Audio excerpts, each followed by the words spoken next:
दोस्तों आज के इस वीडियो में हम बात करने वाले हैं क्लास 12 हिंदी 100 मार्क्स के बारे में, जो कि है बिहार बोर्ड के स्टूडेंट के लिए।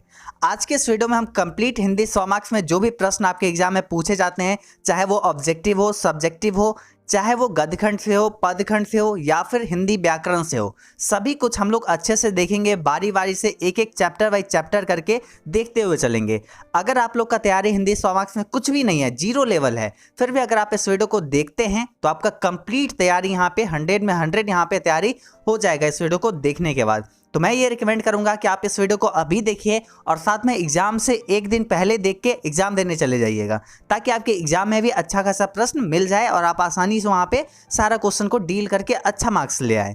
तो आज ये देखिए, साथ में एग्जाम के एक दिन पहले भी देख लीजिएगा। अब बात आती है यहाँ पे तैयारी कैसे करनी है। तो सबसे पहले आपको यहाँ पे हिंदी का सिलेबस पता होना चाहिए। देखिए इसमें आपको क्या क्या पढ़ना होता है, चलिए वो जानते हैं। इसमें आपको 3 खंड आती है। सबसे पहला गद्य खंड, जिसमें 13 चैप्टर रहती है। 13 चैप्टर, घबराइए नहीं, ज़्यादा चैप्टर है, मैं ये मानता हूँ ज़्यादा चैप्टर है, लेकिन आपको एक एक चैप्टर वाइज चैप्टर बताते हुए चलेंगे, जिससे आपको कोई दिक्कत नहीं होगी, हर एक चीज़ आपको अच्छे से समझ में आ जाएगा। उसके बाद दूसरा आता है पदखंड, जिसमें 13 चैप्टर इसमें भी है और ये भी आपको अच्छे से बताएंगे। और उसके बाद आता है हिंदी व्याकरण। थोड़ा सा इसमें ज़्यादा टॉपिक है, 15 टॉपिक, लेकिन बहुत ही महत्वपूर्ण है। हिंदी व्याकरण आपको अच्छे से देखना ही होगा। तो ये सब कुछ जो है आपको इस वीडियो में आपको प्रॉपर हम बताएंगे। चलिए सबसे पहले आप जानते हैं कि गद्यखंड में क्या क्या चैप्टर्स आते हैं। एक एक चैप्टर को अच्छे से देखते हैं और उसके बाद हम लोग तैयारी अच्छे से करेंगे। गद्यखंड में पहला जो चैप्टर आ जाती है उसका नाम है बातचीत। इसमें जितने भी प्रश्न होंगे सब कुछ हम लोग देखेंगे। दूसरा चैप्टर है उसने कहा था। तीसरा है संपूर्ण क्रांति। चौथा है अर्धनारीश्वर। पांचवा है रोज। और छठा चैप्टर है एक लेख और एक पत्र। और सातवां है ओ सदानीरा। आठवां है सिपाही की माँ। और 9वां चैप्टर है प्रगति और समाज। 10वां चैप्टर है जूठन। और 11वीं चैप्टर है हंसते हुए मेरा अकेलापन। उसके बाद है तिरछ और फिर है शिक्षा। ये जो पार्ट है 13 चैप्टर्स है गद्यखंड में, तो ये चैप्टर एक एक चैप्टर को हम लोग अच्छे से देखेंगे और आपको सही तरीके से समझना है, कोई दिक्कत नहीं होगा, आपको अच्छे से बताते हुए चलेंगे। सबसे पहला यहाँ पे पहला चैप्टर है। और अगर आपको ये वीडियो हेल्पफुल लग रही है तो इस वीडियो को लाइक अभी आप कर लीजिए और आप अच्छे से यहाँ पे बैठ जाइए, अपना पानी का बोतल ये सब लेके। आपको ये मन बना के अभी बैठना होगा कि अब यहाँ से 1 घंटा का लगभग अप्रॉक्स वीडियो होगा, तो आपको प्रॉपर हर एक चीज़ अच्छे से देखना है, सही तरीके से समझना है। पूरा कंसंट्रेशन आपको इस वीडियो पे होना चाहिए, नहीं तो आप इस वीडियो को छोड़ के जा सकते हैं, कोई बात नहीं। अगर आपको वाकई अच्छा मार्क्स लाना है, तैयारी करना है, तो आप इस वीडियो को देखो। मेरा मानो ये वीडियो काफ़ी ज़बरदस्त है, सभी कुछ आपको अच्छे से मिलेगा, बस सही तरीके से आपको देखना है। क्लियर। अब यहाँ पे देखिए जो इंपॉर्टेंट क्वेश्चन हम आपको बताएंगे, एक कॉपी ले लीजिए, उसमें नोट कर लीजिएगा। जो चीज़ हम आपको बोलेंगे ये इंपॉर्टेंट है, उसको आप कॉपी में नोट कर लीजिएगा और उसको बार बार देख लिया करिएगा। अब यहाँ पे देखिए बातचीत जो चैप्टर है, इसमें क्या क्या क्वेश्चन है वो सब हम देखेंगे। सबसे पहले देखिए इसमें इसके लेखक कौन हो जाते हैं, इसको कौन लिखे हैं, तो इसको लिखे हैं बालकृष्ण भट्ट जी। कौन लिखे हैं? बालकृष्ण भट्ट जी। और उसके बाद इनका जन्म कब हुआ है, ये काफ़ी महत्वपूर्ण होती है, इंपॉर्टेंट होती है। ये है बालकृष्ण भट्ट। यहाँ पे जो तस्वीर है जिनका, ये है बालकृष्ण भट्ट। और इनका जन्म कब हुआ है ये जानना काफ़ी ज़रूरी होता है, क्योंकि एग्जाम में इससे भी प्रश्न आते हैं। इनका जन्म हुआ है 23 जून 1844 को। कहीं कहीं आपको 3 जून मिलेगा, अगर आप गूगल पे देखें 3 जून होगा, लेकिन यहाँ पे सही आंसर जो होगा, इनका जन्म हुआ है 23 जून 1844 को, इलाहाबाद प्रयागराज उत्तर प्रदेश में। इनका जन्म जो है कहाँ हुआ है? प्रयागराज में, उत्तर प्रदेश में। क्लियर। अभी यहाँ पे इनका निधन के बारे में बात करते हैं, तो इनका निधन कब हुआ है? 20 जुलाई 1914 को। 20 जुलाई 1914 को इनका निधन हुआ है।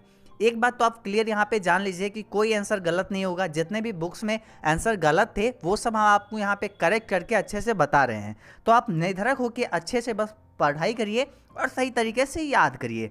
अब यहाँ पे देखिए हम बात करते हैं, अभी तक हम लोग यहाँ पे बालकृष्ण भट्ट के बारे में देखे थे, अभी हम लोग बात करेंगे क्या चीज़? बातचीत शीर्षक निबंध। मतलब इसमें ऑब्जेक्टिव क्वेश्चन पहले देखेंगे। देखिए अलग अलग वीडियो आएगा, पहले तो हम लोग गद्यखंड एक वीडियो में देख लेते हैं, उसके बाद एक वीडियो में हम लोग देखेंगे सेकंड वीडियो में, दूसरा वीडियो में हम लोग पदखंड देख लेंगे, तीसरा वीडियो में हम लोग हिंदी व्याकरण देख लेंगे, चौथा वीडियो में हम लोग इसका जो है सब्जेक्टिव क्वेश्चन देख लेंगे। बस आपको अच्छे से वीडियो को देखना है और अपने दोस्तों को भी शेयर कर देना है, सभी को शेयर कर दीजिए, सभी लोग देख सके, क्योंकि बहुत इंपॉर्टेंट वीडियो है ये। एक प्रीमियम वीडियो है जो कि आपके लिए फ्री अवेलेबल करवा रहे हैं। अब पहला क्वेश्चन में क्या बोला जा रहा है? इसमें बोला जा रहा है क्या चीज़? बातचीत शीर्षक निबंध के निबंधकार हैं। बातचीत शीर्षक निबंध जो है इसके निबंधकार कौन है, मतलब इसको लिखे कौन है। तो यहाँ पे राइट आंसर क्या हो जाएगी, एक का राइट आंसर हो जाएगी option number D, Balkrishna Bhatt. यहाँ पे अभी हम जस्ट आपको बताया है कि बातचीत शीर्षक निबंध जो है इसके लेखक कौन आते हैं, इसके निबंधकार हो जाते हैं बालकृष्ण भट्ट। और एक बात और देख लीजिए, बातचीत जो है ये क्या है, एक निबंध है, एक निबंध है। अब अगला चलिए क्वेश्चन देखते हैं सेकंड नंबर, और इसमें क्या बोला जा रहा है, इसमें बोला जा रहा है कौन सी रचना बालकृष्ण भट्ट की है। सेकंड नंबर क्वेश्चन में क्या बोला जा रहा है, कौन सी रचना बालकृष्ण भट्ट की है। तो यहाँ पे ऑप्शन में है रेल का बिकट खेल, कछुआ धर्म, रेणुका, और उसके बाद पच्छ विद्या। तो यहाँ पे क्या हो जाएगा, प्राच्य विद्या। तो क्या आंसर हो जाएगा, यहाँ पे सेकंड का आंसर हो जाएगा ऑप्शन नंबर ए, रेल का बिकट खेल। यहाँ पे सही आंसर हो जाएगा रेल का बिकट खेल। जैसे यहाँ पे कछुआ धर्म की अगर बात करें तो ये है चंद्रधर शर्मा गुलेरी के द्वारा, ऐसे ही रेणुका है दिनकर जी के द्वारा लिखा गया। तो ये सब अभी हम आपको नहीं बता रहे हैं, बस आपको इस चैप्टर में अभी हम बता रहे हैं क्या चीज़, बालकृष्ण भट्ट की रचना कौन सी है। तो रेल का बिकट खेल, option number A right answer हो जाएगी। चलिए अब यहाँ पे हम लोग थर्ड क्वेश्चन देखते हैं, तीसरा क्वेश्चन, और इसमें क्या बोला जा रहा है, इसमें बोला जा रहा है बातचीत साहित्य की कौन सी विधा है। बातचीत साहित्य की कौन सी विधा है। यहाँ पे ऑप्शन ए में है उपन्यास, दूसरा है कहानी, तीसरा निबंध, और चौथा नाटक। तो राइट आंसर यहाँ पे थर्ड का हो जाएगा ऑप्शन नंबर सी, निबंध। अभी हम जस्ट आपको ऊपर बताए हैं बातचीत क्या है, एक निबंध है। तो ऑप्शन नंबर यहाँ पे सी राइट आंसर हो जाएगा, जो कि लिखा हुआ है बालकृष्ण भट्ट के द्वारा। ऑप्शन नंबर सी सही आंसर। चलिए अब अगला क्वेश्चन को देखते हैं, और इसमें क्या बोला जा रहा है। 4 नंबर क्वेश्चन में यहाँ पे बोला जा रहा है बालकृष्ण भट्ट किस काल के रचनाकार हैं। बालकृष्ण भट्ट किस काल के रचनाकार हैं। इसमें बहुत स्टूडेंट को कंफ्यूजन होता है। आप एक काम करिएगा, कॉपी में नोट कर लीजिएगा कि कौन से जो है कौन से लेखक कौन से काल के हैं, रचनाकार हैं, कौन से लेखक कौन से काल के हैं। तो ये आप कॉपी में नोट कर लीजिएगा। सबसे पहले ये आप नोट करिए अपने कॉपी में, एक इंपॉर्टेंट पॉइंट बना के स्टार मार्क्स के साथ, बालकृष्ण भट्ट किस काल के रचनाकार हैं। तो आंसर क्या हो जाएगा, ऑप्शन नंबर डी, आधुनिक काल। आधुनिक काल हो जाएगा। देखिए अगर इसमें बात करें आपको कैसे लिखना है, आपको नोट में कैसे लिखना है, आप ऐसे स्टार करके लिख दीजिए बालकृष्ण भट्ट आधुनिक काल के रचनाकार हैं, और आप इसको बार बार देखते चलिएगा। ऑप्शन नंबर यहाँ पे डी राइट आंसर हो गई। अब यहाँ पे 5वां नंबर क्वेश्चन में बोला जा रहा है बोलने से मनुष्य के रूप का साक्षात्कार होता है, किसने कहा। बोलने से मनुष्य के रूप का साक्षात्कार होता है, किसने कहा। तो ये जो है बातचीत पार्ट से एक प्रश्न है, और इसको ये कौन कहे हैं कि बोलने से मनुष्य के रूप का साक्षात्कार होता है, कि मनुष्य जो है कैसा बोलना चाहता है, वो उसका रूप का पता चलता है कि वो आखिर कैसा है, उसका प्रकृति कैसा है, वो किस तरीके का आदमी है, वो चीज़ पता चलता है। तो ये कौन बोले हैं, राइट आंसर हो जाएगा ऑप्शन नंबर ए, बेन जॉनसन हो जाएगा। अभी आपके मन में सवाल होगा कि बेन जॉनसन कौन है, क्योंकि आप ये पढ़े नहीं हैं। ये यहाँ पे बेन जॉनसन हो जाते हैं अंग्रेज के प्रसिद्ध नाटककार। अभी यहाँ पे देखिए इस चैप्टर में अगर मूलतः बात करें, अगर आप लोग अगर पढ़े नहीं हैं इस चैप्टर को, इसके समरी नहीं देखे हैं, तब तो आपको देखना चाहिए। एजुकेशन बाबा ऐप पर भी आपको मिल जाएगा, सिंपल लगा। अगर आपको छोटे कम टाइम में अगर तैयारी करना है, 1 से 2 दिन में, या फिर 1 से 2 दिन छोड़ दिए, इतना कम में नहीं हो पाएगा। अगर आपको 10 दिन भी आपके पास अगर टाइम है तो आप कर लीजिएगा तैयारी। अभी जाके क्रैश कोर्स ज्वाइन करिए और सही तरीके से पढ़िएगा। लेकिन यहाँ पे देखिए अगर आपको इसी वीडियो से तैयारी करना है, यहाँ पे देखिए आपको थोड़ा सा शॉर्ट में समरी हम आपको बताते हैं। इसमें क्या है कि ये जो है चैप्टर लिखा गया है बालकृष्ण भट्ट के द्वारा, और इसमें जो है बोलने के बारे में बताए गए हैं, मतलब बोलने के बारे में यहाँ पे निबंधकार बताए हैं कि बोलना कैसा, बोलने से मनुष्य के रूप का साक्षात्कार होता है, ये बेन जॉनसन कहे हैं। तो ये चीज़ उसमें लिखे हैं, वो जो है निबंध में लिखे हैं कौन, बालकृष्ण भट्ट। और इसमें ये दर्शाने की कोशिश किए हैं अगर मनुष्य नहीं बोल पाता तो ये सृष्टि कैसी होती, गूंगी सृष्टि में लोग कैसे होते हैं, कैसे एक दूसरे का भावना जान पाते, फीलिंग्स को समझ पाते। तो ये सब दिक्कतें होती। यहाँ पे चलिए अब देख लेते हैं, यहाँ पे ऑब्जेक्टिव क्वेश्चन आपको मूलतः समझ में आ गया होगा। बेन जॉनसन यहाँ पे बोले थे। अब चलिए यहाँ पे देखते हैं अगला क्वेश्चन, छठा 6 नंबर, और इसमें बोला जा रहा है बालकृष्ण भट्ट ने किस पत्रिका का संपादन किया था। बालकृष्ण भट्ट ने किस पत्रिका का संपादन किया था। तो 6 का आंसर हो जाएगा option number B, Hindi Pradeep का। बालकृष्ण भट्ट ने किस पत्रिका का संपादन किया था, हिंदी प्रदीप ने। ऑप्शन नंबर बी सही आंसर हो जाएगा। अगर देखिए आप इस वीडियो को अगर किसी और टाइम में देख रहे हैं, मतलब शाम को देख रहे हैं या फिर कोई और टाइम को देख रहे हैं, तो आप सिंपल एक काम करिएगा, आप इस वीडियो को अभी देख लीजिए, कोई बात नहीं। लेकिन आप इस वीडियो को अगर मॉर्निंग में जिस टाइम आप उठते हैं, अगर आप 3 बजे या 4 बजे या 5 बजे उठते हैं, उस टाइम एक बार आप इसको दोबारा देख लीजिएगा। कोशिश करिए इस वीडियो को 2 बार या 3 बार देखिए, क्योंकि ये बहुत इंपॉर्टेंट है। एक वीडियो में आपको सब कुछ मिल जा रहा है। अभी यहाँ पे स्टार्टिंग में थोड़ा सा ज़्यादा आप कुछ कुछ बोल रहे हैं तो टाइम वेस्ट थोड़ा सा ज़्यादा हो रहा है, लेकिन अब हम लोग पूरे अच्छे से आ जाएंगे, पूरे अच्छे से पढ़ाने पे, तो हम कुछ कोई एक्स्ट्रा बात नहीं बोलेंगे, बस आपको पढ़ाएंगे। अभी यहाँ पे 7 नंबर क्वेश्चन क्या है, संयोगिता स्वयंवर रचना है, किसकी रचना है? तो ये यहाँ पे बहुत लोग कन्फ्यूजन होंगे, बहुत लोग कन्फ्यूजन में होंगे कि बालकृष्ण भट्ट की। बहुत सारे बुक में भी हम देखें कि बालकृष्ण भट्ट लिखा हुआ है, लेकिन ये आंसर गलत है। ये है श्रीनिवास दास जी के द्वारा लिखा गया है, श्रीनिवास दास जी के, और इनका पूरा नाम है लाला श्रीनिवास दास जी। और ये क्या, ये जो है संयुक्ता स्वयंवर, ये क्या है? ऐतिहासिक नाटक है। संयुक्ता स्वयंवर ऐतिहासिक नाटक है। ऑप्शन नंबर सी यहाँ पे राइट आंसर हो जाएगा। संयुक्ता स्वयंवर श्रीनिवास दास जी की रचना है। चलिए अब अगला क्वेश्चन देखते हैं 8 नंबर, और इसमें क्या बोला जा रहा है? इसमें बोला जा रहा है कौन सी रचना बालकृष्ण भट्ट की नहीं है? कौन सी रचना ऐसी है जो कि बालकृष्ण भट्ट की नहीं है? तो यहाँ पे क्या आंसर हो जाएगी? यहाँ पे देखिए, नूतन ब्रह्मचारी बालकृष्ण भट्ट की रचना है। 100 अजान एक सुजान, ये बालकृष्ण भट्ट की रचना है। उसके बाद अगर बात करें स्वभाव का अभाव, ये भी बालकृष्ण भट्ट की रचना है। लेकिन यहाँ पे परीक्षा गुरु, ये जो है बालकृष्ण भट्ट की रचना नहीं है। और ये किनकी रचना है? लाला श्रीनिवास दास जी का ये रचना है, परीक्षा गुरु। तो यहाँ पे आंसर क्या सही हो जाएगी? Option number D right answer हो जाएगी। चलिए अब अगला क्वेश्चन देखते हैं 9 नंबर। 9वां क्वेश्चन में यहाँ पे क्या बोला जा रहा है? इसमें बोला जा रहा है बालकृष्ण भट्ट किस युग के रचनाकार हैं? बालकृष्ण भट्ट किस युग के रचनाकार हैं? तो यहाँ पे 9 का राइट आंसर क्या हो जाएगा? ऑप्शन नंबर ए हो जाएगा, भारतेंदु युग। अभी हम जस्ट आपको बताए थे किस काल के रचनाकार है, तो वहाँ पे आधुनिक काल, और यहाँ पे किस युग है, तो यहाँ पे आप थोड़ा सा कंफ्यूजन में होंगे, भारतेंदु युग। तो ऐसा यहाँ पे क्यों हो रहा है? तो ये भी आप एक पॉइंट दीजिए अपने कॉपी में और ये लिखिए, बहुत इंपॉर्टेंट है ये चीज़। अगर आप ये लाइन लिख लिए तो आप समझिए 2 क्वेश्चन आपको आ गया। लिखिए आधुनिक काल के लिखिए, अभी जस्ट कॉपी निकालिए और लिखिए आधुनिक काल के भारतेंदु युग के रचनाकार बालकृष्ण भट्ट हैं। आधुनिक काल के भारतेंदु युग के रचनाकार बालकृष्ण भट्ट जी हैं। तो यहाँ पे क्या आपको पता चला? सबसे पहले तो आधुनिक काल के थे, आधुनिक काल के, और उसमें जो है भारतेंदु युग के रचनाकार हैं कौन? Balkrishna Bhatt. Option number A right answer हो जाएगी। चलिए अब अगला क्वेश्चन देखिए 10 नंबर, और इसमें क्या बोला जा रहा है? इसमें बोला जा रहा है बातचीत के माध्यम से बालकृष्ण भट्ट क्या बतलाना चाहते हैं? क्या बतलाना चाहते हैं, क्या जाहिर करना चाहते हैं? अभी हम आपको जस्ट बताए हैं, ये बतलाना चाह रहे थे कि अगर संसार में अगर कोई व्यक्ति बोल नहीं सकती, वाक शक्ति नहीं होता है मनुष्य के अंदर, तो वो एक दूसरे की भावना को कैसे प्रकट करेंगे? कहीं कहीं बहुत ज़्यादा जगह होता है कि कहीं किसी जगह का जो है स्थानीय भाषा जो होती है काफ़ी मीठा होता है, कहीं का बहुत ज़्यादा खराब होता है। तो ये चीज़ के बारे में बोले हैं। और अलग अलग जगह पे इससे क्या होता है, बातचीत से लोग कैसा बोलता है वो चीज़ पता चलता है। तो यहाँ पे आंसर क्या हो जाएगा? बातचीत की शैली। Option number A right answer हो जाएगी। ऑप्शन नंबर ए सही आंसर हो जाएगी।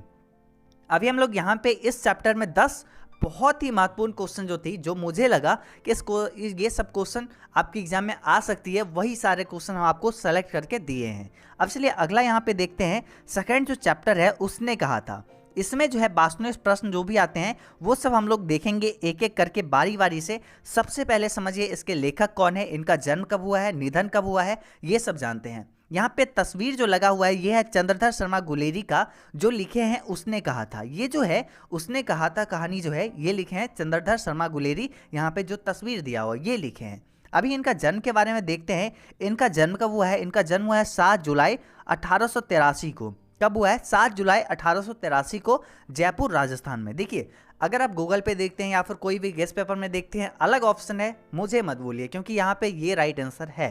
ठीक है, आपके गेस्ट पेपर में गलत हो सकता है। अब यहाँ पे क्या है, निधन। इनका निधन हुआ है 12 सितंबर 1922 को काशी उत्तर प्रदेश में। ठीक है, अब यहाँ पे आपको याद रखना है और ये आपको कॉपी में नोट कर लेना है। हर एक लेखक का जन्म कब हुआ है, निधन कब हुआ है, कहाँ हुआ है जन्म, कहाँ निधन हुआ है, ये आप जरूर लिखिए। अब चलिए अगला यहाँ पे देखते हैं क्या क्या ऑब्जेक्टिव प्रश्न है इस चैप्टर से, क्या क्या इंपॉर्टेंट ऑब्जेक्टिव प्रश्न है जो कि आपके एग्जाम में आ सकती है। सबसे पहले हम लोग वो जानते हैं। अब यहाँ पे पहला क्वेश्चन में बोला जा रहा है उसने कहा था कहानी के नायक हैं। उसने कहा था कहानी के नायक कौन है, मुख्य पात्र में कौन है यहाँ पे?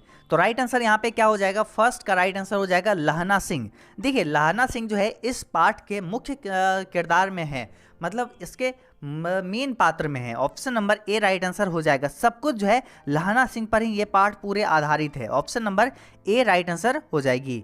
उसके बाद देखिए यहाँ पे सेकंड क्वेश्चन में क्या बोला जा रहा है, अगर ये क्वेश्चन देखिए, उससे पहले आपको थोड़ा सा इसमें इस चैप्टर के बारे में बताते हैं। देखिए इस पार्ट में क्या है, लहना सिंह एक लड़का है जो कि तो धीरे धीरे मतलब वो क्या हुआ था, एक बार जा रहा था, मार्केट जा रहा था, वहाँ पे एक लड़की आ रही थी। ठीक है, थोड़ा सा आप अच्छे से समझिए, लड़की आ रही थी और जो है वो टांगे के नीचे आ जाते, उससे जो है बचाया था। वो जो है कौन, ये बचाया था, लहना सिंह बचाया था। और उसके बाद में क्या हुआ, वो लड़का को क्या हुआ, लहना सिंह को धीरे धीरे उससे प्यार हो गया। और वो पूछता है उससे कि क्या तुम्हारी कुरमाई हो गई। तो लड़की बोलती है हाँ हो गई। एक बार वो ऐसे ही बोल दी, बार बार मतलब बार बार पूछ रहा था तो बोल दी हाँ हो गई। अब ये लड़का पूरा ऐसे उदास था, पूरा जा रहा है रास्ता में जैसे आशिक होता है। टोकरी अगर मिल गया, कोई टमाटर का टोकरी मिल गया, कोई बेच रहा है उसको उझेल देता था, किसी से धक्का मार देता था। तो ऐसे ही करके वो करते हुए कैसे कैसे ये घर पहुंचा पूरे गुस्से में। और उसके बाद धीरे धीरे क्या हुआ, फिर एक दिन उसका शादी हो गया उस लड़की का। फिर क्या हुआ, ये उसके घर गया तो वहाँ पे वो लड़की बोली कि वचन दो कि तुम मेरे पति और ये इस बच्चे का रक्षा करोगे। तो वो वचन दे के उसके बाद चला गया द्वितीय विश्व युद्ध में, वहाँ पे लड़ा, भारत की तरफ से गया। जब अंग्रेज, भारत क्या था, अंग्रेज का गुलाम था उस समय, अंग्रेज का गुलाम था भारत। और उस समय जो है क्या हुआ, भारत से ये गए थे अंग्रेज़ की तरफ से लड़ने, कहाँ पे, जर्मनी में। और वहाँ पे इनका जो है निधन हो गया। अब यहाँ पे चलिए पढ़ते हैं अच्छे से। देखिए वो जो शहर जो था, वो शहर कौन था, उसने कहा था कहानी में किस शहर का चित्रण है। तो कौन सा शहर था, Amritsar. Amritsar option number A right answer हो जाएगी। अब यहाँ पे देखिए सेकंड नंबर क्वेश्चन देखें, अब तीसरा क्वेश्चन देखिए, थर्ड नंबर क्वेश्चन। और इसमें क्या है, सिख राइफल के जमादार लहना सिंह का नंबर क्या था। सिख राइफल के जमादार लहना सिंह का नंबर क्या था। तो थर्ड का राइट आंसर हो जाएगी ऑप्शन नंबर ए 77। यहाँ पे 77 हो जाएगा, option number A right answer हो जाएगी। चलिए अब अगला क्वेश्चन देखते हैं, यहाँ पे 4 नंबर। और इसमें क्या बोला जा रहा है, इसमें बोला जा रहा है लहना सिंह के गांव का क्या नाम है। लहना सिंह के गांव का क्या नाम है। तो आंसर हो जाएगा मांझी, option number B right answer हो जाएगा। यहाँ पे लहना सिंह के बारे में पूछा जा रहा है। आप ये मत समझिएगा कि चंद्रधर शर्मा गुलेरी इस पाठ के लेखक के बारे में पूछा जा रहा है, ये नहीं है। यहाँ पे इस चैप्टर के मुख्य पात्र जो है उनके बारे में पूछा जा रहा है, लहना सिंह के बारे में। Option number B right answer हो जाएगी। उसके बाद 5वां क्वेश्चन में है लहना सिंह किस पद पर था। तो लहना सिंह जो है जमादार के पद पर था, ऑप्शन नंबर यहाँ पे सी राइट आंसर हो जाएगी।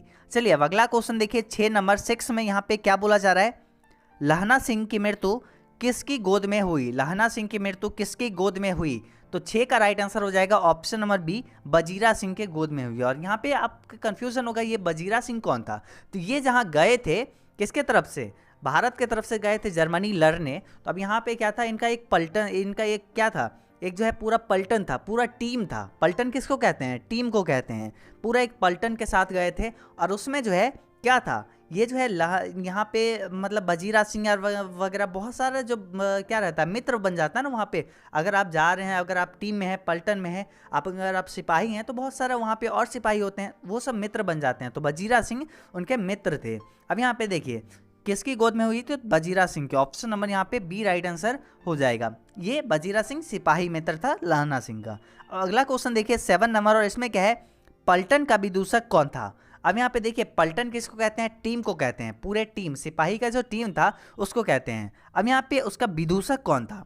यहाँ पे विदूषक मतलब जो है, आप ये मत समझिएगा कि उसको मारने वाला कौन था, ये सब नहीं। मस्खरा मतलब मजाकिया, उसमें जो है पलटन का मजाकिया कौन था, कौन बहुत मजाक करता था। तो यहाँ पे 7 का राइट आंसर हो जाएगा Wazira Singh, option number C right answer हो जाएगा। ऑप्शन नंबर यहाँ पे क्या आंसर हो जाएगा, सी, ऑप्शन सी राइट आंसर हो जाएगा। वही हम लोग यहाँ पे देखें 6 में, ऑप्शन नंबर बी, पलटन का विदूषक जो था वजीरा सिंह, उसी की गोद में लहना सिंह की मृत्यु हुई है। आप यहाँ से ये भी सीख गए। अब यहाँ पे चलिए अगला क्वेश्चन देखते हैं 8 नंबर। और इसमें क्या बोला जा रहा है, इसमें बोला जा रहा है भारतीय सिपाही का किसके साथ संघर्ष हुआ था। भारतीय सिपाही का किसके साथ संघर्ष हुआ था। देखिए सबसे पहले तो वो अपना देश जो था उस समय अंग्रेज का गुलाम था, अंग्रेज हमारे ऊपर शासन कर रहे थे और अंग्रेज की तरफ से हम लोग गए थे, भारत की तरफ से बोल सकते हैं, भारत की तरफ से हम लोग गए थे भारतीय सिपाही बन के जर्मनी से लड़ने। तो यहाँ पे 8 का राइट आंसर क्या हो जाएगी, ऑप्शन नंबर यहाँ पे डी सही आंसर हो जाएगा, जर्मनी के साथ। अब यहाँ पे 9 नंबर क्वेश्चन में देखिए क्या है, जर्मन लप्टन को किसने मार गिराया। जर्मन लप्टन को किसने मार गिराया। तो यहाँ पे 9 का राइट आंसर हो जाएगा ऑप्शन नंबर सी, यहाँ पे हो जाएगा ऑप्शन नंबर सी हो जाएगा सही आंसर, लहना सिंह ने, ऑप्शन नंबर सी। अब चलिए अगला क्वेश्चन देखते हैं 10 नंबर। और इसमें है, उसने कहा था कहानी की क्या विशेषता है? उसने कहा था कहानी की क्या विशेषता है? तो आंसर यहाँ पे क्या हो जाएगी? देखिए इसमें इसके बारे में समझिए। एक तो प्रेम हुआ उस छोटे से लड़का लहना सिंह को उस लड़की से, तो वो उससे पूछता है कि तुम्हारी कुरमाई हुई। वो एक बार मतलब बहुत बार पूछा तो एक बार बोल देती है हाँ हो गया, तो वो पूरे गुस्से में आ गया। इससे क्या हुआ? दिव्य प्रेम है, बहुत प्रेम की एक कहानी है। उसके बाद प्रेम पर बलिदान की कहानी इसलिए क्योंकि जब ये गया, ये लहना सिंह गया उसके ससुराल, जब वहाँ पे गया तो उस समय क्या हुआ? वो लड़की बोलती है कि मेरे पति और मेरे बच्चे की रक्षा करना, तो वो छोड़ दिया, मतलब वो मान लिया वो चीज़ जो वादा वो करवाई, वो वादा करके ये चला आया। तो प्रेम पर बलिदान की एक कहानी है। उसके बाद युद्ध कहानी, क्योंकि इसमें उसके बाद वो चले आते हैं युद्ध करने भारत की तरफ से, भारतीय सिपाही की तरफ से जर्मनी से। ये जो है युद्ध कहानी भी है। तो ऑप्शन नंबर यहाँ पे क्या हो जाएगी? डी राइट आंसर हो जाएगी। ऑप्शन नंबर डी सही आंसर। अच्छे से आपको समझाए हैं, कोई दिक्कत नहीं होनी चाहिए। बस आपको क्या करना है, वीडियो को लाइक और दोस्तों के साथ शेयर कर लेना है। अगर आपको लगता है कि यहाँ पे वाकई वीडियो ये अच्छा है तो आप शेयर जरूर करिए अपने दोस्तों के साथ। और यहाँ पे चलिए अगला क्वेश्चन देखिए क्या है। अगला यहाँ पे कोई क्वेश्चन नहीं है, 10 क्वेश्चन आपके लिए काफ़ी महत्वपूर्ण थी, वो हम आपको दिए हैं। अब यहाँ पे चलिए अगला चैप्टर के बारे में देखते हैं। अगला चैप्टर है संपूर्ण क्रांति।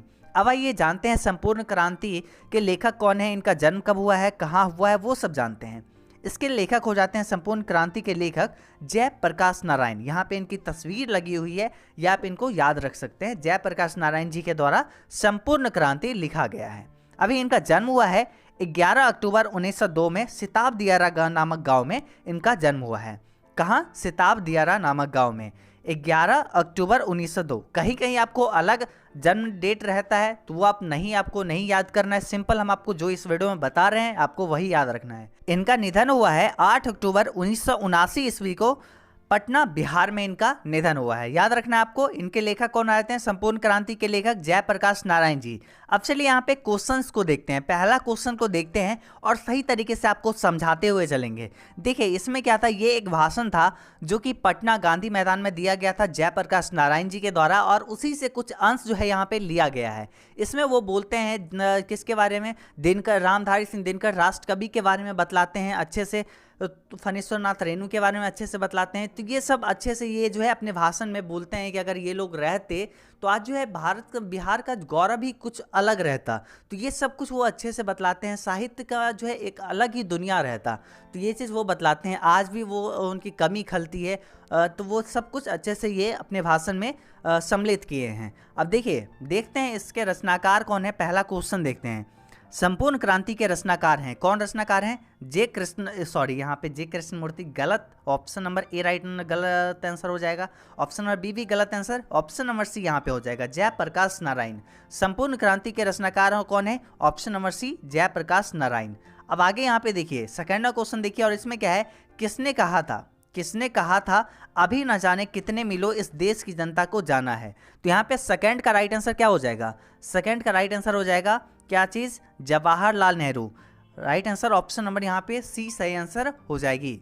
अब अगला यहाँ पे क्वेश्चन देखिए, यहाँ पे जो है Jawaharlal Nehru right answer option number C हो गई। अब यहाँ पे 3 नंबर क्वेश्चन है, बोला जा रहा है किस अस्पताल में दिनकर का निधन हुआ था? किस अस्पताल में दिनकर जी का निधन हुआ था? देखिए दिनकर जी से रिलेटेड इस चैप्टर में सवाल क्यों आया है, क्योंकि ये जो थे अपने भाषण में, इसके कवि जो हैं अपने भाषण में जो है क्या किए थे, जयप्रकाश नारायण जी जो है अपने भाषण में ये सम्मिलित किए थे दिनकर जी को और फणीश्वर नाथ रेणु जी को सम्मिलित किए थे अपने भाषण में। इसलिए यहाँ पर आपको इसमें दिनकर जी से रिलेटेड सवाल मिल रहा है। किस अस्पताल में दिनकर जी का निधन हुआ था? तो इनका निधन हुआ था विलिंगटन नर्सिंग होम में। ऑप्शन नंबर यहाँ पे डी राइट आंसर हो जाएगी। चलिए अब अगला क्वेश्चन देखिए 4 नंबर, और इसमें बोला जा रहा है जयप्रकाश नारायण को किसका दलाल कहा गया? जयप्रकाश नारायण को किसका दलाल कहा गया? तो 4 का राइट आंसर हो जाएगा अमेरिका का। 4 का राइट आंसर हो जाएगा क्या चीज़? ऑप्शन नंबर डी हो जाएगा अमेरिका का। अब अगला क्वेश्चन यहाँ पे देखिए 5 नंबर, और इसमें बोला जा रहा है जयप्रकाश नारायण के स्वास्थ्य पर निगरानी रखने वाले डॉक्टर का नाम था। जयप्रकाश नारायण के स्वास्थ्य पर निगरानी रखने वाले डॉक्टर का नाम क्या था? डॉक्टर रहमान। 5 का right answer option number B हो जाएगा। अब अगला यहाँ पे क्वेश्चन देखिए 6 नंबर, सही तरीके से बस आपको अच्छे से देखना है। एक बार बीच बीच में आप पानी पी लिया करिए, ताकि ये सब एक कॉमन चीज़ है जो कि अगर आप करते हैं तो आपको याद जल्दी होगी। अब यहाँ पे देखिए 6 नंबर क्वेश्चन क्या है, ये क्या है? जयप्रकाश नारायण जी को किसका भाषण सुनकर अमेरिका जाने की प्रेरणा मिली? जयप्रकाश नारायण जी को किसका भाषण सुनकर अमेरिका जाने की प्रेरणा मिली? तो यहाँ पे 6 का राइट आंसर हो जाएगा ऑप्शन नंबर बी, स्वामी सत्यदेव की। स्वामी सत्यदेव के भाषण सुनकर अमेरिका जाने की प्रेरणा मिली। अब अगला क्वेश्चन देखिए यहाँ पे 7 नंबर, और इसमें बोला जा रहा है क्या चीज? ब्रेन ऑफ मुंबई किसे कहा गया जाता था? ब्रेन ऑफ मुंबई किसे कहा जाता था? तो यहाँ पे क्या आंसर हो जाएगा? यहाँ पे आंसर क्या हो जाएगी? तो आंसर यहाँ पे क्या हो जाएगी? 7 का ऑप्शन नंबर यहाँ उमा शंकर दीक्षित, शीला दीक्षित। अब यहाँ पे देखिए 7 का राइट आंसर जो होगी ना वो हो जाएगी ऑप्शन नंबर ए। हाँ, उमा शंकर दीक्षित ही यहाँ पे होना चाहिए। 1 मिनट हम कंफर्म कर लेते हैं। हाँ, ऑप्शन नंबर यहाँ पे ए ही होगा, Uma Shankar Dikshit. Option number A right answer हो जाएगी। अब अगला यहाँ पे क्वेश्चन देखिए 8 नंबर, और इसमें क्या बोला जा रहा है? जयप्रकाश नारायण ने आईएससी की परीक्षा कहाँ से पास की? आईएससी की परीक्षा कहाँ से पास की? तो 8 का यहाँ पे राइट आंसर क्या हो जाएगा? 8 का राइट आंसर हो जाएगा ऑप्शन नंबर क्या है? डी, बिहार विद्यापीठ से वो जो है परीक्षा पास की आईएससी का। अब अगला यहाँ पे क्वेश्चन देखिए क्या है 9 नंबर में, और इसमें बोला जा रहा है किसे लोकनायक के नाम से जाना जाता है? किसे लोकनायक के नाम से जाना जाता है? तो यहाँ पे राइट आंसर क्या होगा? बिल्कुल सोचने वाली बात ही नहीं है, Jayaprakash Narayan, option number B right answer. अब अगला क्वेश्चन देखिए 10 नंबर, और इसमें क्या बोला जा रहा है? इसमें बोला जा रहा है जयप्रकाश नारायण की पत्नी का नाम था। जयप्रकाश नारायण की पत्नी का नाम था, क्या नाम था? तो आंसर यहाँ पे हो जाएगी ऑप्शन नंबर सी, प्रभावती देवी। ऑप्शन नंबर सी यहाँ पे सही आंसर हो जाएगी। अभी हम लोग 3 चैप्टर देखे हैं, बल्कि अभी हम लोग और 10 चैप्टर देखना है। सही तरीके से हम लोग देखेंगे, सब कुछ अच्छे से हम आपको बताएंगे। चलिए अब चौथा चैप्टर देखते हैं, ये है अर्धनारीश्वर, और इसके बारे में समझते हैं। अर्धनारीश्वर कौन लिखे हैं? हमारे प्यारे से कवि लिखे हैं रामधारी सिंह दिनकर, जो कि अपने बिहार के हैं, सिमरिया बेगूसराय के हैं। आपको अच्छे से इनके बारे में बताएंगे। चलिए, आपको काफ़ी मज़ा आएगा ये पढ़ के, काफ़ी अच्छा लगेगा। देखिए इसके लेखक कौन हो जाते हैं? रामधारी सिंह दिनकर। अर्धनारीश्वर के लेखक रामधारी सिंह दिनकर, ये भूलने की कोई बात ही नहीं है, अपना कवि है रामधारी सिंह दिनकर। अभी यहाँ पे देखिए क्या है, ये इनका तस्वीर लगा हुआ है। इनका जन्म हुआ है 23 सितंबर 1908 को सिमरिया बेगूसराय में। इनका निधन हुआ है 24 अप्रैल 1974 को बेगूसराय में। अगर आप यहाँ पे बेगूसराय नहीं लिखते हैं, आपको कहीं कहीं बहुत अलग अलग मिलेगा, कहीं मुंगेर मिलेगा, तो ये सब गलत होगा। आपको यहाँ पे जो बता रहे हैं वो सही आंसर है। बल्कि आप लोग क्या करते हैं, कोई अदर गेस पेपर आप देख लेते हैं जिसमें गलत आंसर है, और आप नीचे कमेंट करते हैं कि सर आप ही गलत बताएं। तो ये ऐसे नहीं होता है बाबू, आप लोग अच्छे से पढ़िए, हम आपको यहाँ पे सही बताएंगे। मे बी बाई चांस कोई मिस्टेक हो जाता है, नहीं तो हम लोग ऐसे थोड़ी मिस्टेक करते हैं। बाई चांस अगर हम लोग को ए बोलना रहता है तो बी बोल देते हैं कहीं पे, और अगला क्वेश्चन निकल जाते हैं। लेकिन हम लोग यहाँ पे बहुत अच्छे से अभी बतला रहे हैं, कोई क्वेश्चन गलत नहीं होगा। अब यहाँ पे पहला क्वेश्चन में क्या बोला जा रहा है? इस चैप्टर के यहाँ पे पहला क्वेश्चन में बोला जा रहा है अर्धनारीश्वर शीर्षक निबंध के निबंधकार का नाम बताइए। तो इसको लिखे कौन है? ये एक निबंध है। अर्धनारीश्वर जो है ये क्या है? एक निबंध है, आपको याद रखना है, एस्से है। और इसके निबंधकार के कौन है? तो आंसर हो जाएगा रामधारी सिंह दिनकर, ऑप्शन नंबर ए। ये क्या हुए? रामधारी सिंह दिनकर जी राष्ट्र कवि के नाम से जाने जाते हैं, राष्ट्र कवि के नाम से। अब अगला यहाँ पे क्वेश्चन देखिए सेकेंड नंबर, दूसरा क्वेश्चन में क्या बोला जा रहा है? इसमें बोला जा रहा है दिनकर को कौन सा पुरस्कार मिला था? यहाँ पे दिनकर जी को कौन सा पुरस्कार मिला था? पद्म नहीं मिला था, पद्मश्री नहीं, पद्म भूषण भी नहीं, यहाँ पे क्या मिला था? पद्म विभूषण भी नहीं, पद्म भूषण तो इनको मिला ही था। ऑप्शन नंबर ए यहाँ पे राइट आंसर हो जाएगी। चलिए अब अगला क्वेश्चन यहाँ पे देखिए, थर्ड नंबर तीसरा क्वेश्चन, और यहाँ पे अगर बात करें ये सेकंड नंबर क्वेश्चन के बारे में, इनको जो पुरस्कार मिला था पद्म भूषण, ये कब मिला था अगर वो बात करें तो इनको मिला था 1559 ईस्वी को, 1959 ईस्वी को इनको ये मिला था। और किनके हाथों मिला था? तो भारत के प्रथम राष्ट्रपति डॉक्टर राजेंद्र प्रसाद के हाथों 1559 ईस्वी को पद्म भूषण से सम्मानित ये किए गए थे Dinkar ji. Option number A right answer हो जाएगी। अब अगला यहाँ पे क्वेश्चन देखिए 1900, हम अगर बार बार अगर बोल दे रहे होंगे मिस्टेक से तो आप यहाँ पे नोट कर लीजिए 1959 ईस्वी को। अब यहाँ पे चलिए अगला क्वेश्चन देखते हैं, तीसरा नंबर क्वेश्चन, और इसमें क्या है? रामधारी सिंह दिनकर का जन्म कहाँ हुआ था? इनका जन्म कहाँ हुआ था? आपको अभी जस्ट हम आपको बताए हैं सिमरिया बेगूसराय बिहार में। ऑप्शन नंबर यहाँ पे बी राइट आंसर हो जाएगी। अब अगला क्वेश्चन देखिए, यहाँ पे इस चैप्टर के बारे में आपको थोड़ा सा बताते हैं। इस चैप्टर में दिनकर जी जो हैं, दिनकर जी अच्छे से जो है एक रचना की है, पुरुष और महिला के बारे में बताए हैं, मतलब नारी और पुरुष के बारे में बताए हैं कि कैसे वो दोनों अलग है। मतलब इसमें तो अलग बताए हैं, लेकिन वो दोनों वो बताए हैं कि इसमें वो दोनों एक है। मतलब अगर कोई भेदभाव कर रहा है तो वो गलत है। हर नारी में पुरुष का गुण होना चाहिए, हर पुरुष में नारी का गुण होना चाहिए। जब तक जो है पुरुष में नारी का गुण नहीं होगा वो अपूर्ण कहलाएगा।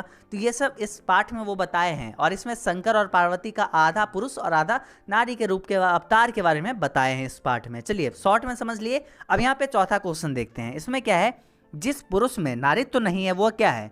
जिस पुरुष में नारी का गुण नहीं है, नारित्व तो नहीं है, वो पुरुष क्या है?